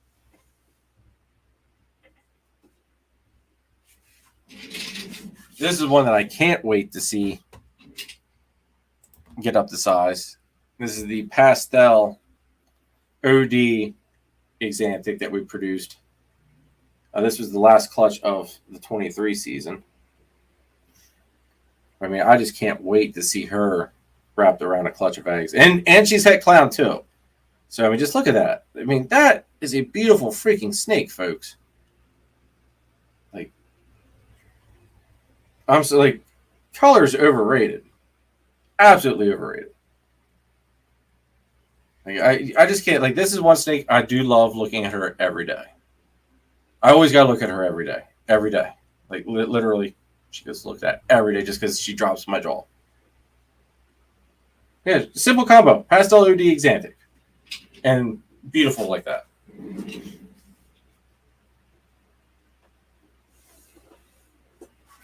And that's the other thing, too. Like, to me, like, Exantic is a project I'm so passionate about. And it doesn't have to be gene-packed. For me to love it and just be like, man, how the hell do I get rid of it? Like, how the clutch we just cut? There's a Pastel Exantic in there. Just Pastel and Exantic. Thing looks phenomenal. I've got stuff that's more powerful than that. Or stuff that's older than that. And I'm still contemplating about, do I keep this one or not? I just love the project. I think that passion, that fire that fuels me and helps me burn, maybe people are attracted to that. And this goes back to the sales thing. Maybe that passion and that fire that I have is what attracts people to me and helps me with certain sales, to where I can be like, hey, I'm not going below this hard deck. And maybe it puts me in a different field. I don't know. It makes me feel cocky saying that. And I don't like sounding cocky, but maybe that passion, maybe the passion and the fire helps. I've had people tell me before, like my passion and my fire for the carpets helps me in being so successful with moving them like I do. Maybe that's so. I could understand it, because I know somebody that was trying to move carpets for a little while. Their prices, like I was literally all but ready to jump on these animals, and they because they weren't moving, and it's just like, those animals, the good looking animals, like they shouldn't be just sitting there, and because they were literally basically half of what I normally sell my stuff for, and it hurt me to see them that low. But maybe my passion, my fire, I don't know. I think it does have something to do with it, though. I think it does have something to do with it. Let's see here. Somehow, man, I am way behind in the chat. Let's see here. I gotta find where I left off here, because let's see. I covered that. I apologize, everybody. Gotta just find out where I left off here. Somehow my chat scrolled off. Let's see. I feel the pain. Yeah, we all know about the Bang Daddy. Tara, I hope you're like 7 foot's an impressive size carpet. I'm not gonna lie. Getting Xena out, I mean, he's a big boy. He's impressive to work with. I enjoy it. Hey, Jamie, I'm with you on that. I'm with you on that one, man. I'm with you on that one. Creative Genetics, what's up, dude? Thanks for tuning in. Good to see you. Phil says white lace TSK might be good. Dude, might. Dude, single gene lace Exantic would be phenomenal. White lace Exantic. Holy shit. All right. You guys know I love my DG stuff. I got DG, double head DG Exantic stuff growing up. Should be producing that next year, hopefully, provide the odds work. Because that girl just grew like freaking wildfire, and she's up to breeding size. I gotta check her to see if she's got follicles. I don't think I'm probably just gonna wait to do her user next for 25 season. The male, he's definitely ready to rock and roll. He's producing wonderful looking sperm plugs. So hopefully we can hit that DG Exantic next year. But dude, after watching Justin's video, the one thing I hate to say I don't like praising Justin. But anyway, after watching Justin's video comparing the white lace to the DG, I did feel as though the DG looks better as the baby. You know, the white lace looks good. It looks good, yeah. As the adult, the white lace I think surpassed the DG. So we'll see. I think white lace and DG and 2 weeks Exantic basically make that double recessive, so to speak. I mean, if you were to look at white lace being a recessive, but going for that double super, yeah, I think. I mean, I guess that technically that would be triple, because you have the Exantic, the DG, and the white lace. So going for that technical triple, yeah, man. There's certain things I think were meant for Exantic. Lace is one of them. Lace, blackhead. One thing I'm going to get into, tri-stripe too, probably down the line here at some point. Definitely that's been catching my eye. Exantic tri-stripe stuff, just man. Jamie says, what about paint Exantic? I noticed not a lot of people work with paint, but I can see that paint. See, I'm not gonna lie, I haven't looked a whole lot into paint. I did see someone produced a paint something here recently, and I saw it on Instagram maybe. and thing looked psychedelic. Thing looked crazy as hell. So I could see paint. Yeah, paint I think would be neat. Puzzle, some of the puzzle stuff I've been seeing. Puzzle with the Xantic, smoking, guys, smoking. Best heating method for a jungle. I do radiant heat panels. If I remember, I just do radiant heat panels and sit the probe up on a coat hanger. Get it to I bend my coat hanger so that way I can get that probe just like about an inch below the heat panel, and I set the probe for the desired temp that I want, which is 86.8 or 0.5, 86 point something. Just because I found that the carpets, I don't like that 90-degree hotspot for them. If I can have them about that mid 80s, they seem a little bit happier, a little less testy. They act perfect. So that's what I would go for. Sign us up for baby Jeremy. Which baby are we signing up for? Which baby are we signing up for, Joshua? Which baby? Leo Grail TSK. See, I don't know how because that's got albino. Like, I don't know. What is that? That's snow stuff. I don't know, dude. I don't know. That might look cool. I don't know. I know you love your grail shit though. You hit some beautiful grail shit there, Phil. Beautiful stuff. Jake, what's up, dude? We'll be seeing you soon. Nice, Jamie. We are messing with Bongo 2. Don't have any recessives this year. More than likely next. Nice. Congrats, Mission. Bongo stuff's cool. Benji, what's up, dude? Good to see you. Jamie got their first Bongo this year. Awesome. Let's see. Where are we at here? Try to get caught up a little bit. I feel like I'm so far behind. Let's see here. You guys are going off tonight. Love seeing. See, I like doing these solo lives kind of. It's nice to get to just bullshit with all of you. Any advice for first time breeding? I got 2 female ball pythons, 2,200 and 1,800 grams. Robinson, I've got a whole playlist on the channel going over all sorts of breeding stuff for ball pythons. Go ahead and watch that. It covers pairing and everything. Go watch those videos. The way I do everything is in those videos. I will be doing a new video on incubation. The way I have it in that video, it still works fine. You can still do it. I've just slightly changed how I do my incubation method as far as what media I use. But watch all those videos. You will learn a buttload of information from that. And, I mean, it's exactly how I've been breeding, and I'm on my 4th season. So I'm by no means not going to say I'm a pro. I don't know everything. I will say that right now. But in my 4 seasons, knock on wood, I like to think I've had a pretty bang out 4 seasons. I've only ever had 1 disaster clutch so far, thankfully. Like I said, knock on wood. But I've been very fortunate on that aspect. So I'm doing something right. So watch those videos. If you have any questions, hit me up, message me on Instagram, anything like that. But definitely go ahead and watch those videos. Big thing is just if you can afford it and you're looking at becoming a breeder and you're serious about it, get an ultrasound.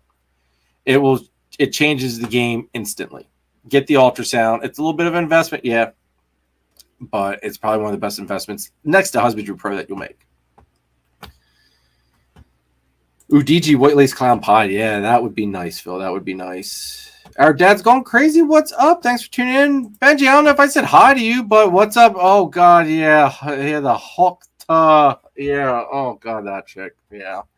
Freaking all over freaking Instagram or Facebook. Can't do anything without seeing that. There were a couple funny ones, I'm not going to lie, but yeah. Anyway, we're not going to Hulk much of tonight, though. Vance, what's up? Blue Zombie Morphs, thanks for tuning in. Hey, look at this guy. High Vis Pythons. What's up, Jen? Good to see you. Let's see here. Try to get caught up here. Steven says when I get a chance.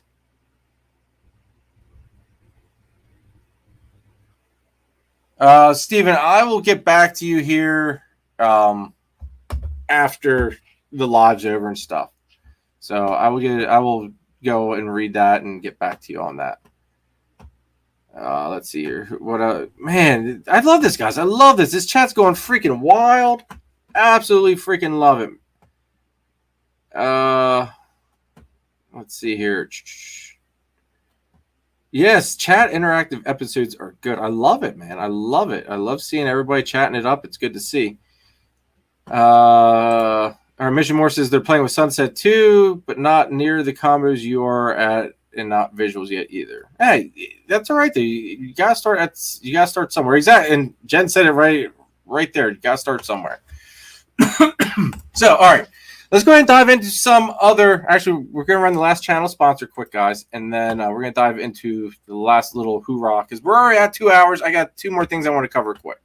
So let's go ahead and run the last sponsor, and then we'll finish up this live here in a little bit. Lucas Landon Royals produces some truly high caliber snakes. Kai has been breeding ball pythons for 6 seasons and counting. He's working toward multi-recessive combos such as DG Clown, Hypo Clown Pied, Sunset Candy Pied, and DG Exantic Pied. He's working with several other species of snakes, but next year he's going to start breeding Boa Imperators, and he also has a small group of super dwarf retics. So be on the lookout for some super dwarf cow retics.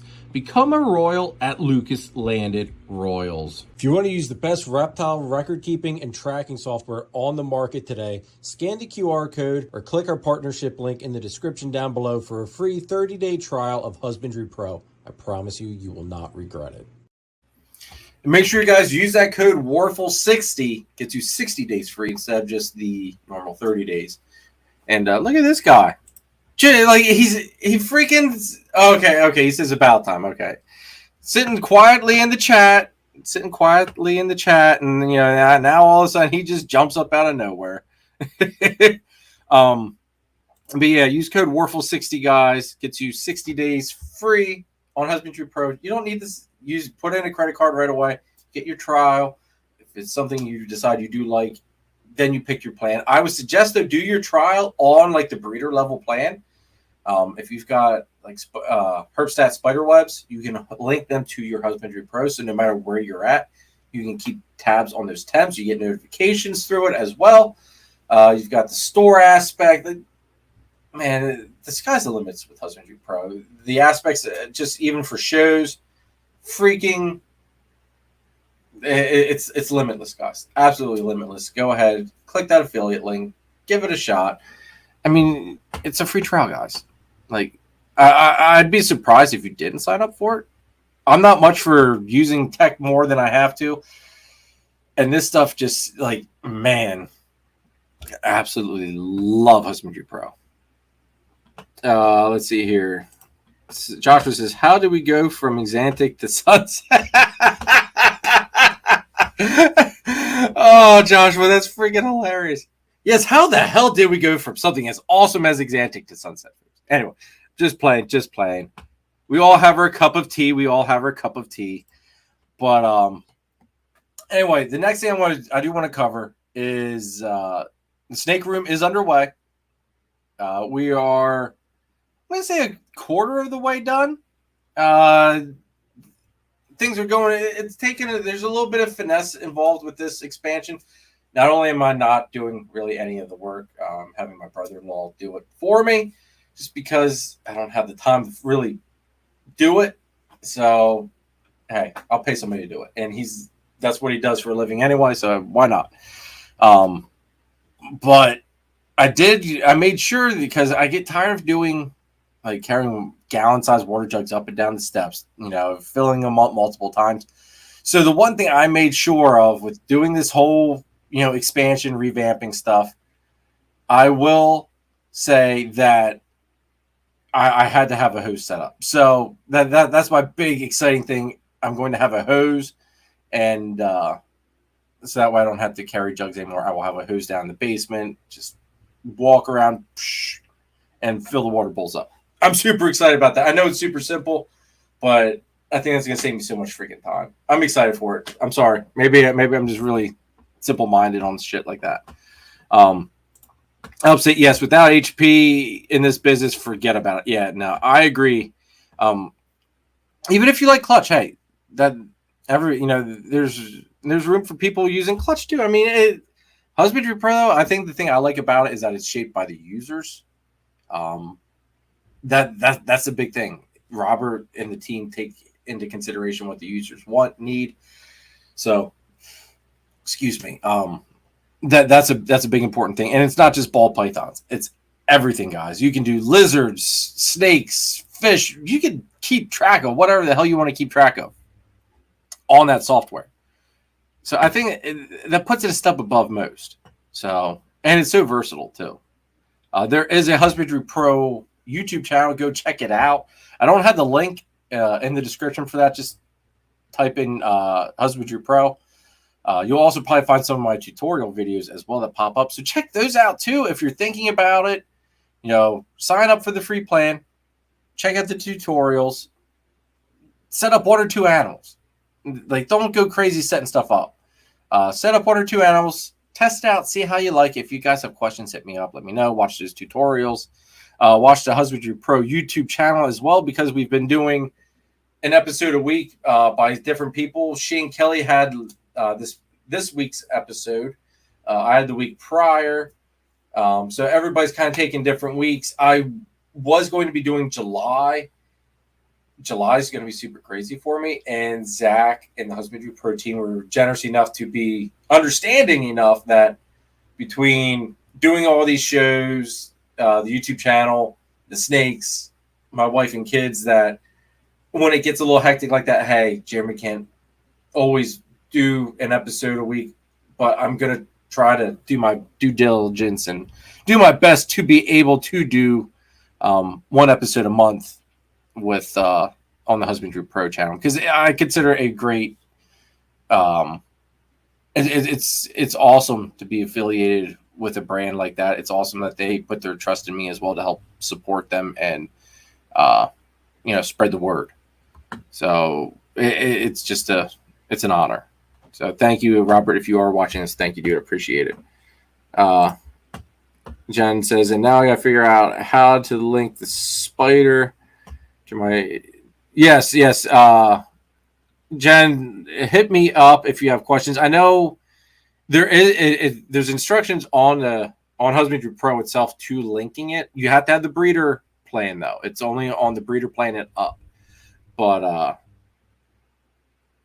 if you have questions setting up, let me know. It does kind of walk you through it. There is a little twist to making it fully link up that I think the tutorial misses. So I do need to do a video on linking it. I will be doing that in the future because I need to get a spider web for the Mini 130. So plus I'm going to get another spider web for the next set of carpet enclosures.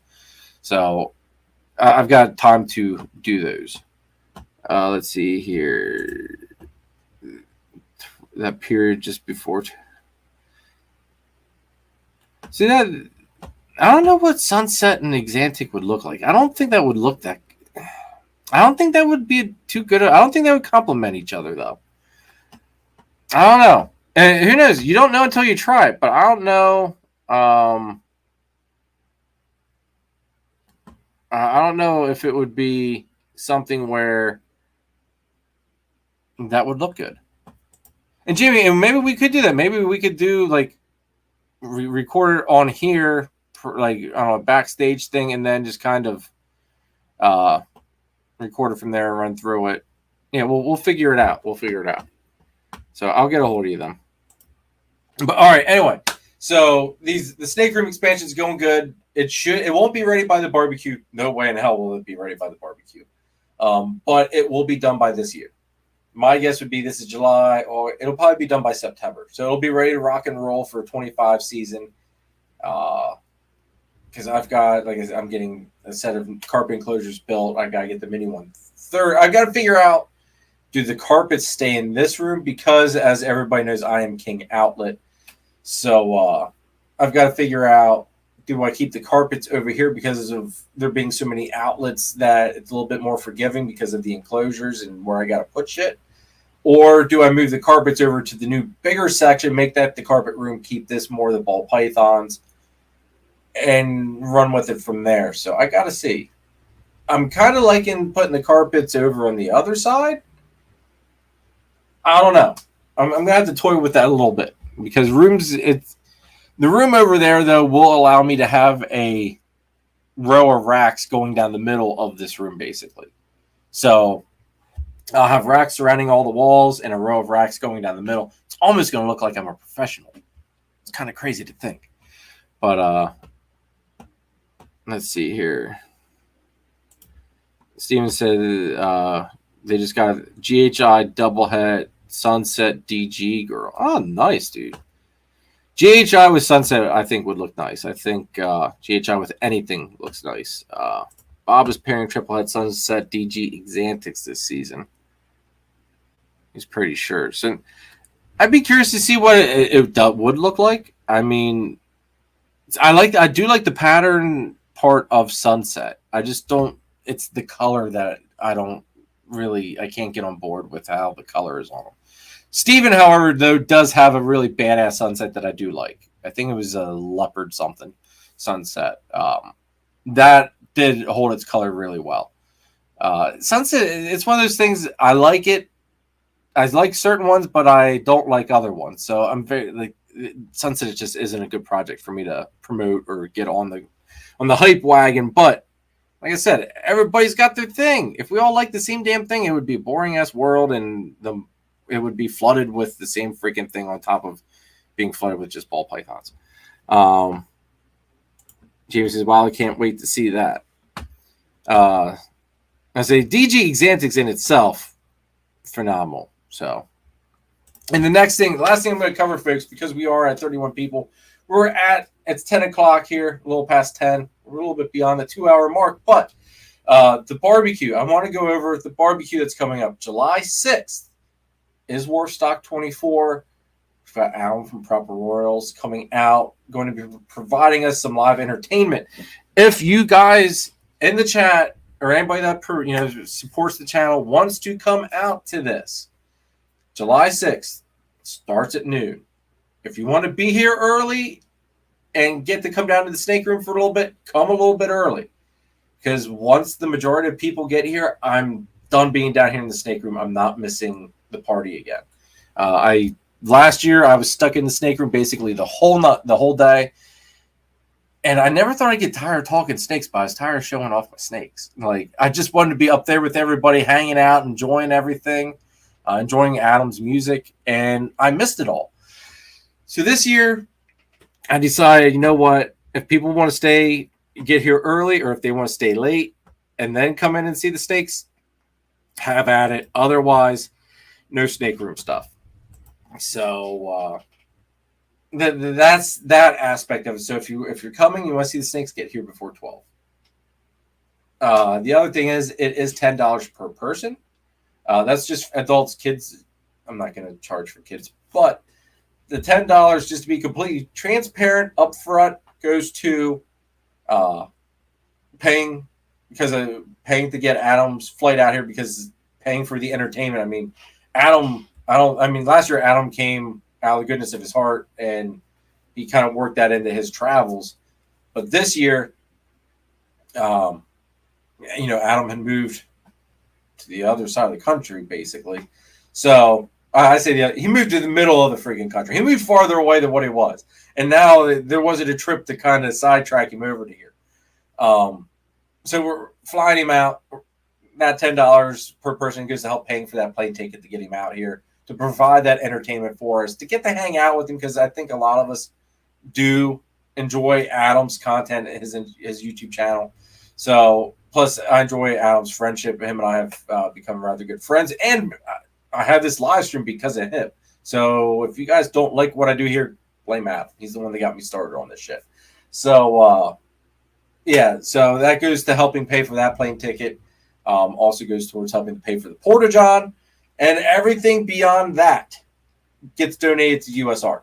So thank you very much for everybody that has already said that they're coming.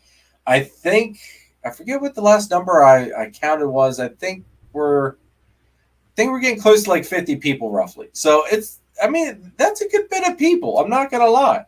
And if anybody comes and you guys want to donate more than that to go to USARK, awesome. If you have things that maybe you want to do, like last year, Matt from the Ball Python Project did donate a snake to be raffled off for the auction, or for an auction that went to benefit USARK. You guys can do that too. Just don't plan on, like, we could put the animal down here in the basement. We're not going to bring it into the snake room. That just a precautionary. But if you guys do want to bring things to auction off at the barbecue to go towards USR, go for it. And it basically just goes until whenever the last person leaves. Hopefully, and I like it to be over by at least like 10, latest 11, but 10 o'clock is a good time. Just because I got the wife and the kids, I don't want to wake up the little guy if she gets him to sleep and all that stuff. But 10 o'clock, I'd say, is probably like, the cutoff point, because I got to get to bed to get ready to clean up the next morning, plus do the snakes. I am going to be, that weekend, though, we will not be doing a live on Sunday. I do plan on going live for a little bit during the barbecue, though. So probably going to do like little mini interviews with people here and there. I don't know. What are you guys' thoughts on that? Would you guys like to see that way? If you can't make it to the barbecue, you at least get to technically kind of half be there, get to see some people.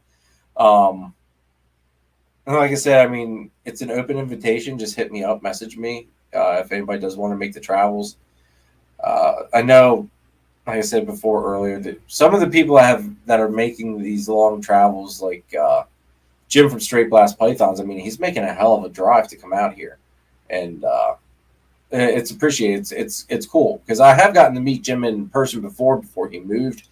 He was kind of half local, but once he moved, I think he moved out there somewhere around where Alan's at. I think close anyway, but he's got quite the drive. So they're coming out. I know next year I'm already having people telling me that they're coming. Like Jamie and her husband from Graceful Pythons are coming up from Tennessee for next year. So I'm already like, I've already got to have a Warf stock 25. So that's kind of freaking cool. Hopefully I'm going to give Upstate here a shout out because he was kind enough, or they were kind enough and donated $50 tonight in the super chat. So whatever YouTube gives me out of that, I will put into the US Art Fund. Thank you, Upstate New York Morphs. But sadly, they can't make it this year. Okay, Jim's in Illinois. All right. That sounds right. So since Upstate can't make it, they were generous enough to make that donation. Like I said, whatever YouTube gives me out of that, it's going into the funding for US ARC for the barbecue. And I figured it's a nice way to just everybody get to hang out, chill, have fun, play cornhole, live entertainment. We're going to get some tents here just in case it rains. We've been lucky and fortunate that we haven't had to have, we haven't had weather like that. It's been super hot, so the tents will at least come in handy for getting out of the sun. But there's going to be some damn good food, some damn good food. Smoked meat, Lord knows what all, everybody. It's nice if you are coming, if you can bring a dish of some sort. Greatly appreciate it because more food the merrier. Phil, hopefully you're in the chat. Hopefully you're still on board for doing your usual, and you can do some sodas like you normally do. It is BYOB though, folks. Please bring your own beer. And I will say this: you don't. It is nice when people let beer here, but it's always here, Jeremy. You can have this, keep the beer. By the end of the barbecue, my fridge is full of beer, so don't feel like you have to let your beer here. It's appreciated. It's kind. Like you don't have to let the beer here though. You can take it home with you. It's up to you though. If you want to let it here, hey, I'll drink it. I'll take it to setups at Gettysburg and give it to Danny. Help him relax for his Friday setups and all that good stuff. But so that's all right. Jen says next year they're hoping just all throw in for a hog roast. Well, see, and that's kind of like the person that's doing the meat this year. That's kind of what they're going to do.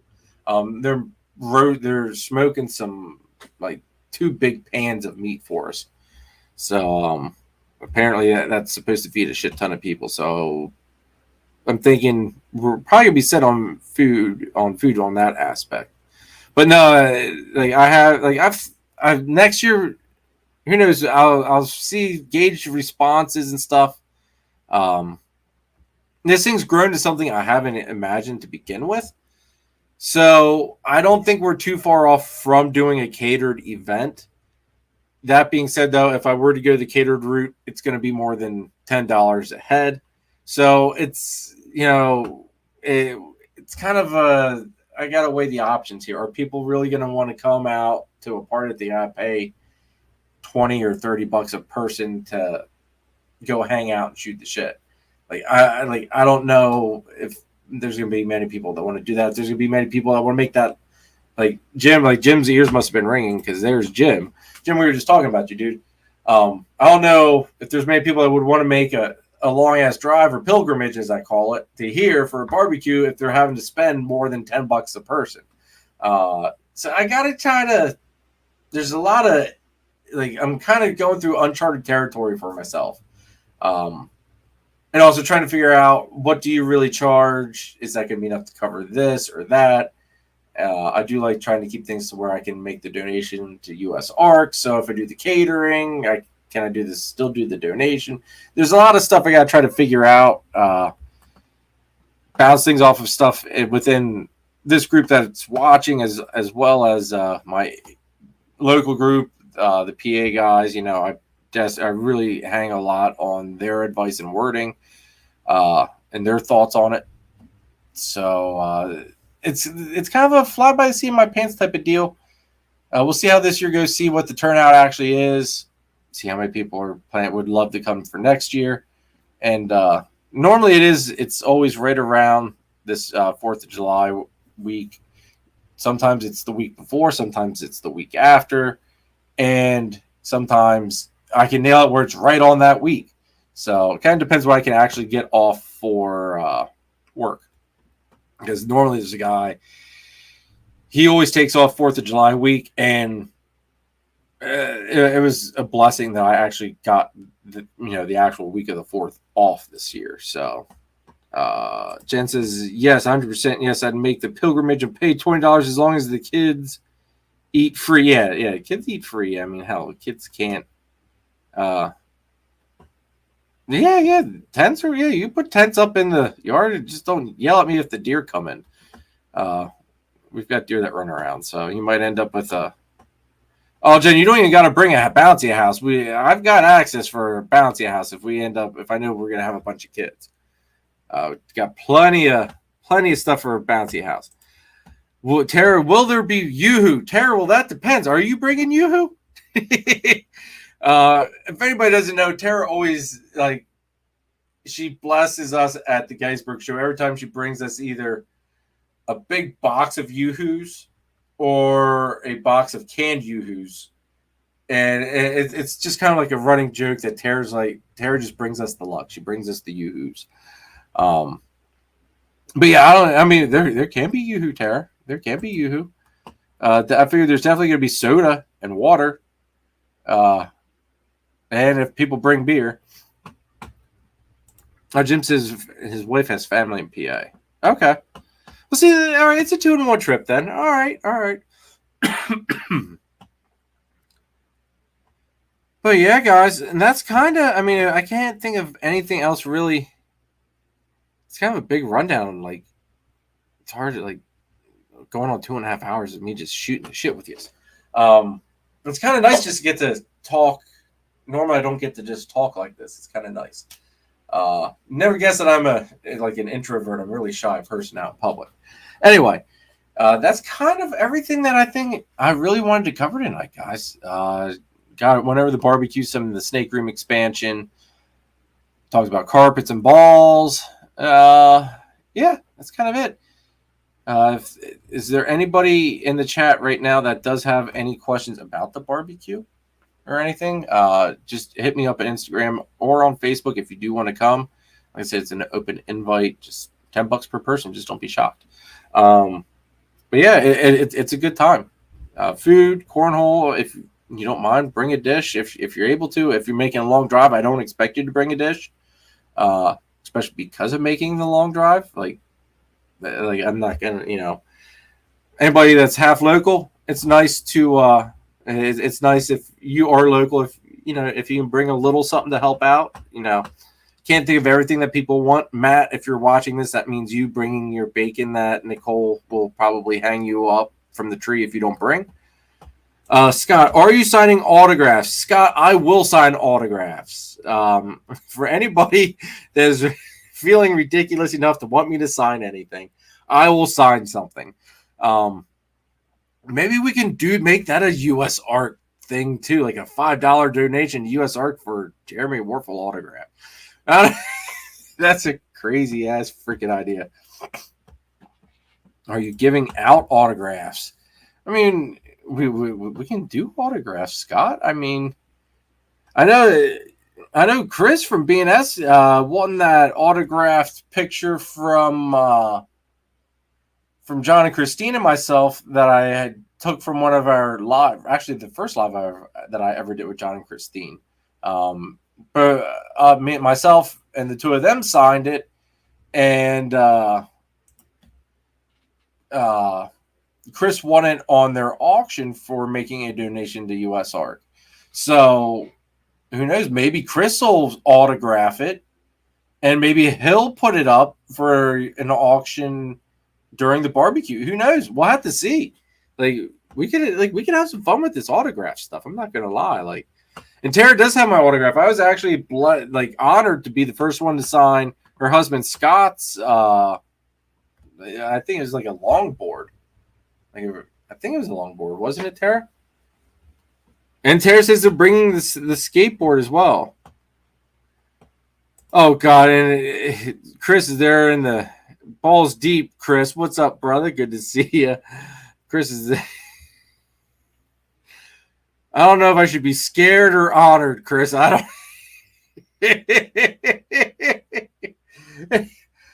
Man, tell you what, the meme king right here, the meme king, guys, the meme king. Thanks for tuning in, bro. Good to see you. Hopefully, you're having some better luck with your carpet that you got. Chris got a really nice looking zebra female, and needless to say, it sounded like she was a little on the spicy side and kind of hated his guts. So hopefully she's kind of calmed down a little bit for him by now, but we'll see. Last I heard, she was still a spicy meatball. But that's going to be it, guys, unless there's anything else that you guys want to cover quick. It is almost 2.5 hours into this. Damn, tell you what.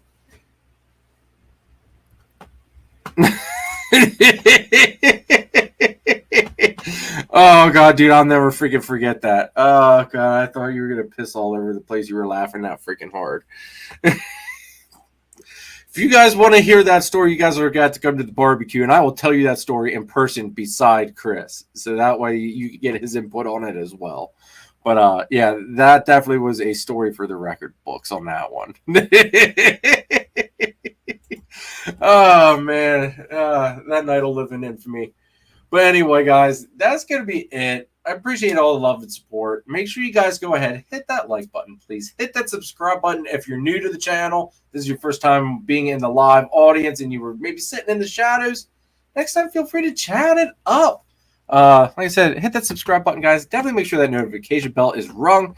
This week's video. What is this week's? I think it's a clutch pulley. All right, I'm going to wrap myself out because nobody else noticed this. I posted and edited Clutch 7s and released that this week. It should have been Clutch 6 that got released this week, but I edited the wrong video and uploaded the wrong video for this week. So this week you will get clutch 6, clutch pulling. So sorry about having things a little bit out of order. I was waiting for someone to catch me, and none of you guys noticed. I was really shocked because I thought somebody would have been like, "Hey, Jeremy, what the hell happened to 6?" But hey, apparently y'all don't care. Maybe you guys just love the content that much, or maybe you just don't really give 2 shits about clutch pullings. I don't know, but I appreciate everybody watching that does watch. So it will be clutch pulling of clutch 6. If you guys, let me get a drink here quick, man. If you guys are interested in becoming a channel member, the link's in the description as well. There's some nice perks to it. Discounted shed tests from Charlie at Gray Rider Reptiles, shedtesting.com. That's a nice little perk if you're in the top tier. First access to animals, depending what tier you're on. Member monthly lives, which I'm sorry guys for this month. This month has gotten away from me. I'm gonna try to get a member live done this weekend. I gotta look at what the schedule looks like. Probably, I'll put it this way: if I don't get one this week, it will be the first week of July because I'm off all that week. So I will get it done. I do apologize to all the channel members. I'm still kind of, my head's still spinning from the whole dad thing. I know it's been a little while now. It's still been a little rough. There's still some things working through with that as well. Just everything else is, it's been a little bit, it's a life change. So yeah, my apologies to all the channel members for not having a member only live this month so far. I will try to get that done this month though. And maybe we'll still do that first week of July since I'm off and I have no excuse. Excuse me. But link is in the description for that as well, guys. Also, check out Husbandry Pro. Click that affiliate link. Use code Warfel60. 60 days free instead of the 30 days just with using the link. Also, pick that breeder plan. Get to use, that basically unlocks everything for you. Lets you see the full potential of the software. If you have questions, I've got tutorials. Check out Husbandry Pro's YouTube channel. They've got tutorials and how-tos on the app as well. So check that out. Warfel60, guys. Use it. Greatly appreciate love and support on that one because it is an honor to be partnered up with Husbandry Pro. Also, make sure you guys check out all the channel sponsors. Check out all the channel members that are current. I do want to say thank you to Upstate New York Morphs for gifting out 10 memberships. That's freaking awesome. Wish I could see who got gifted though. All right. Some people are. It looks like Balls Deep Chris got a membership. All right. Oh, maybe he didn't get a membership. No, he didn't get a membership. He doesn't have the little icon. Well, now I'm curious to see who got some free memberships here. If you guys got a free membership from Upstate, type it in the chat and say thanks to them. 10 memberships. That's freaking awesome, dude. Thank you. But yeah, guys, that's basically. Next week's guest is. Oh God, I'm drawing a blank. I apologize. I shouldn't be drawing a blank. It's been a long day. Is Troy from Balls and Strikes. I don't know why I couldn't freaking remember that. Troy from Balls and Strikes. I'm going to have him on talking some ball python stuff. And see what he's got going on over there. Because it sounds like, not going to lie, Troy's making some waves in the ball python pond there, I do believe. So he's had a lot of shows. I want to find out a little bit more about this guy. Maybe you guys want to find out a little bit more about him too. I thought he'd be a good, awesome guest to have on. July, like I said, is gonna be crazy. I'm gonna try to see who we can get to come on for July. Week of July is gonna be crazy with, like I said, I'm gonna be booking. I'm actually probably gonna try to get July and August booked. I do want to get Chris from Sea Serpents on, so maybe I'll try to get Chris from Sea Serpents on the week before Gettysburg, because you will be able to go and meet him at Gettysburg and get racks from Sea Serpents at Gettysburg. All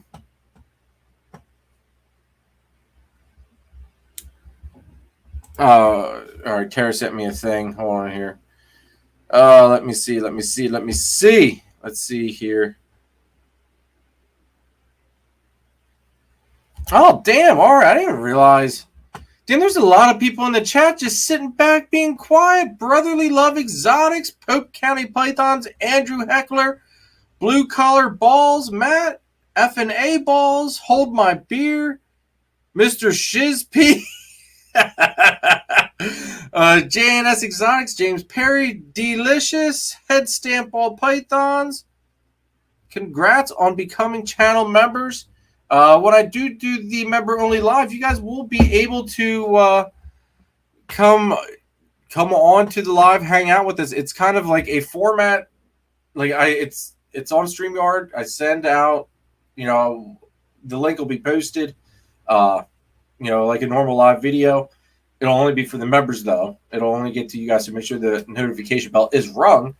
But you will be notified of the live.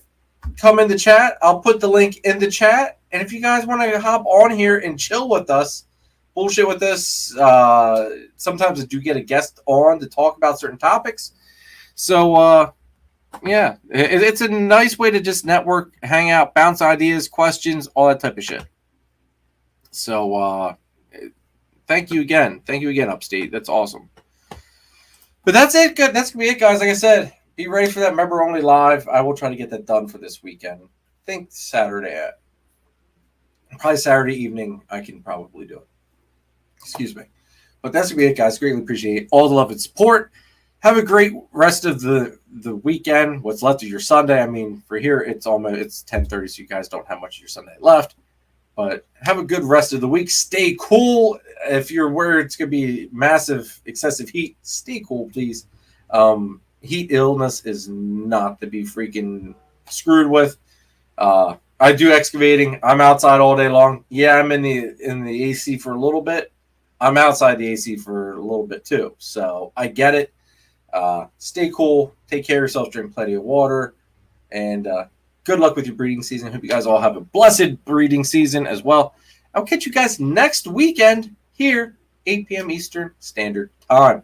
Catch you later, guys. See ya. Let's see. There we go. See you later.